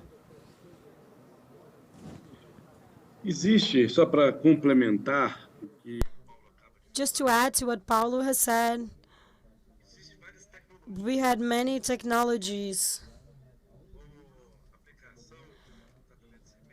applications when treating seeds, application resources to increase the system in the absorption area. This is what Paulo mentioned, which is the management. The other aspect is that we have methodologies developed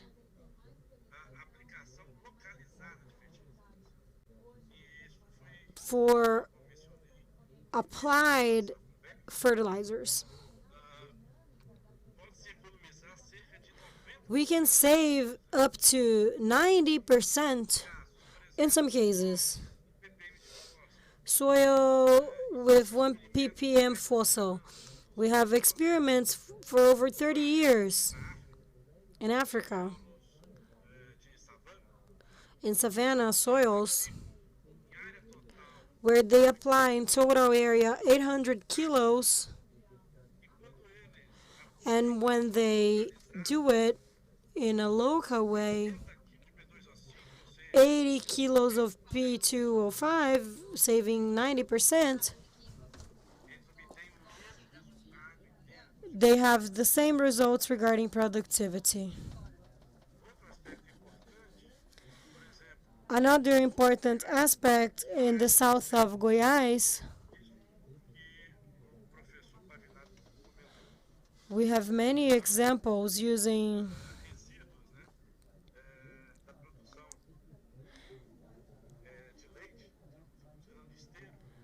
residues from milk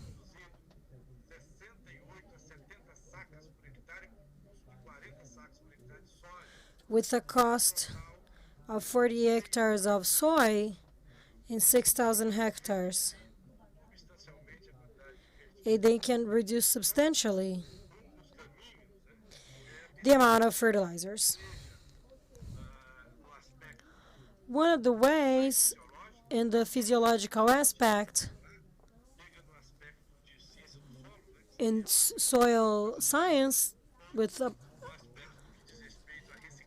the application and regarding recycling as well. We have other considerations to be done, but we don't have any more time. Thank you. Well, thank you very much, Derval. Seems like we have a little bit of time left here, if the clock is accurate. I'm not sure who's right and who's wrong about the time. So any last comments by our panelists here on stage? Minister? Comentário final. Alô? Alô?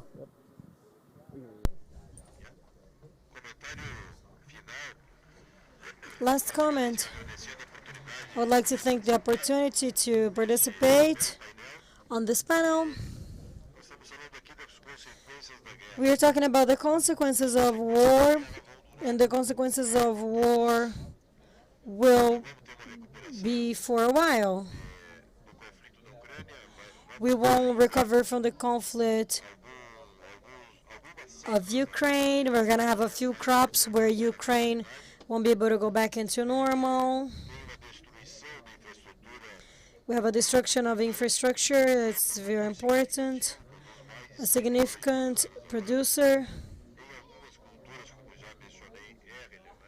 In some cultures, it is relevant. And Russia will also suffer for a while with the embargoes and the political conferences.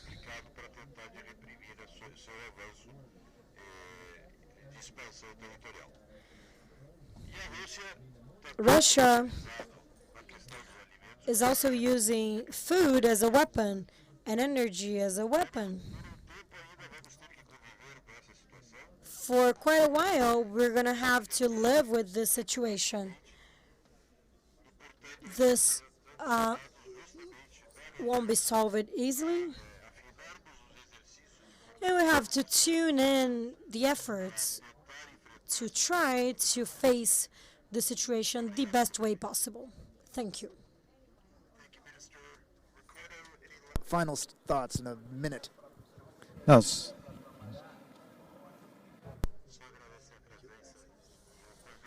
I would like to thank you for inviting me in name of Vanda and Brazilian Fertilizers.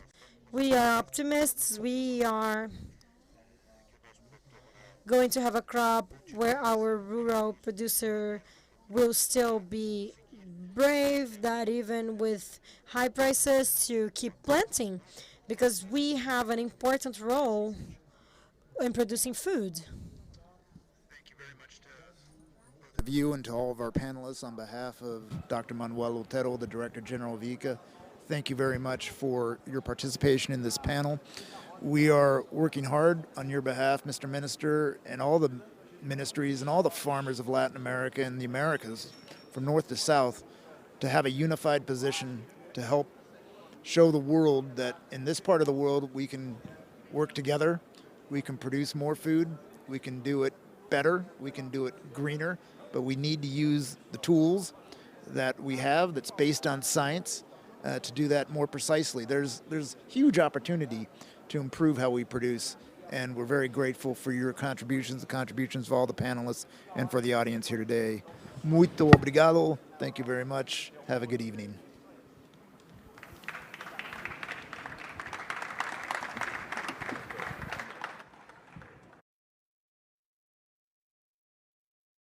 We have come to the end of today's schedule for this arena. Thank you all for watching. Tomorrow, in the afternoon, we will resume with our simultaneous arenas. I invite you all to check the full schedule on globalagribusinessforum.com.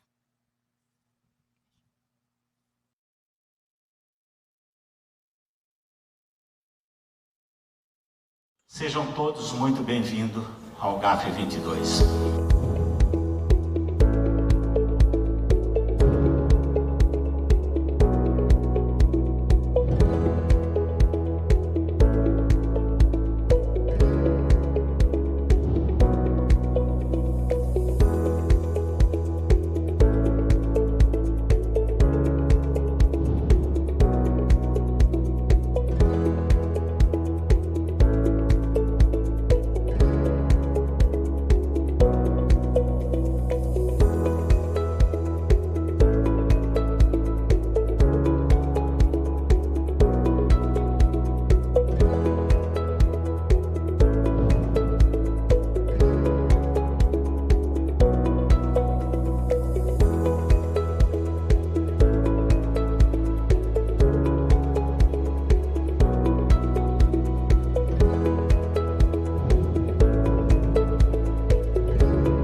Somos o Banco BV. Temos uma trajetória de mais de 30 anos, que envolve solidez, inovação, pioneirismo e uma história de sucesso. Unimos maturidade digital de quem é precursor na revolução do mercado financeiro, com a expertise de empresas parceiras no segmento do agronegócio. Pioneiros em emissões de títulos agro e mercado de capitais como CPR, CDCA e CRA. Temos um portfólio completo de produtos financeiros, que inclui mesa de derivativos e câmbio. Além disso, atuamos de forma integrada na cadeia de distribuição das agroindústrias. Com inteligência setorial, por meio de pessoas dedicadas, acompanhamos tendências de mercado e atuamos com protagonismo. Isso inclui a agenda ESG, que é parte importante da nossa meta de compromissos até 2030, por um futuro mais leve. Porque nós, do Banco BV, acreditamos no agronegócio sustentável que ajuda a mover o Brasil. Mais do que alimentos, o campo produz desenvolvimento, para quem está longe ou perto. É lá que tudo começa, onde se colhe a história e se planta o futuro. É o lugar em que a evolução vem da inovação, conectando a terra e a tecnologia a todos os lugares e a todas as pessoas. Crop Life Brasil, conectados pelo campo, juntos pelo futuro. Nós da Bayer temos o compromisso de contribuir para o amplo acesso à saúde e à alimentação. Aqui na divisão de Crop Science, somos uma equipe global responsável com foco em pesquisa e inovação. A sustentabilidade é o valor que nos guia. Como uma das líderes do setor, temos o dever e a responsabilidade de enfrentar questões climáticas para a proteção da biodiversidade. Inovação é outra prioridade. Oferecemos aos agricultores as melhores soluções a partir de uma combinação única de sementes e biotecnologias, proteção de cultivos e ferramentas digitais. É nossa missão também utilizar a tecnologia para unir e alavancar dados de nossos produtos e operações. Nossa paixão pela descoberta nos motiva a não desistir de buscar as respostas necessárias para termos um futuro melhor, com saúde para todos, fome para ninguém.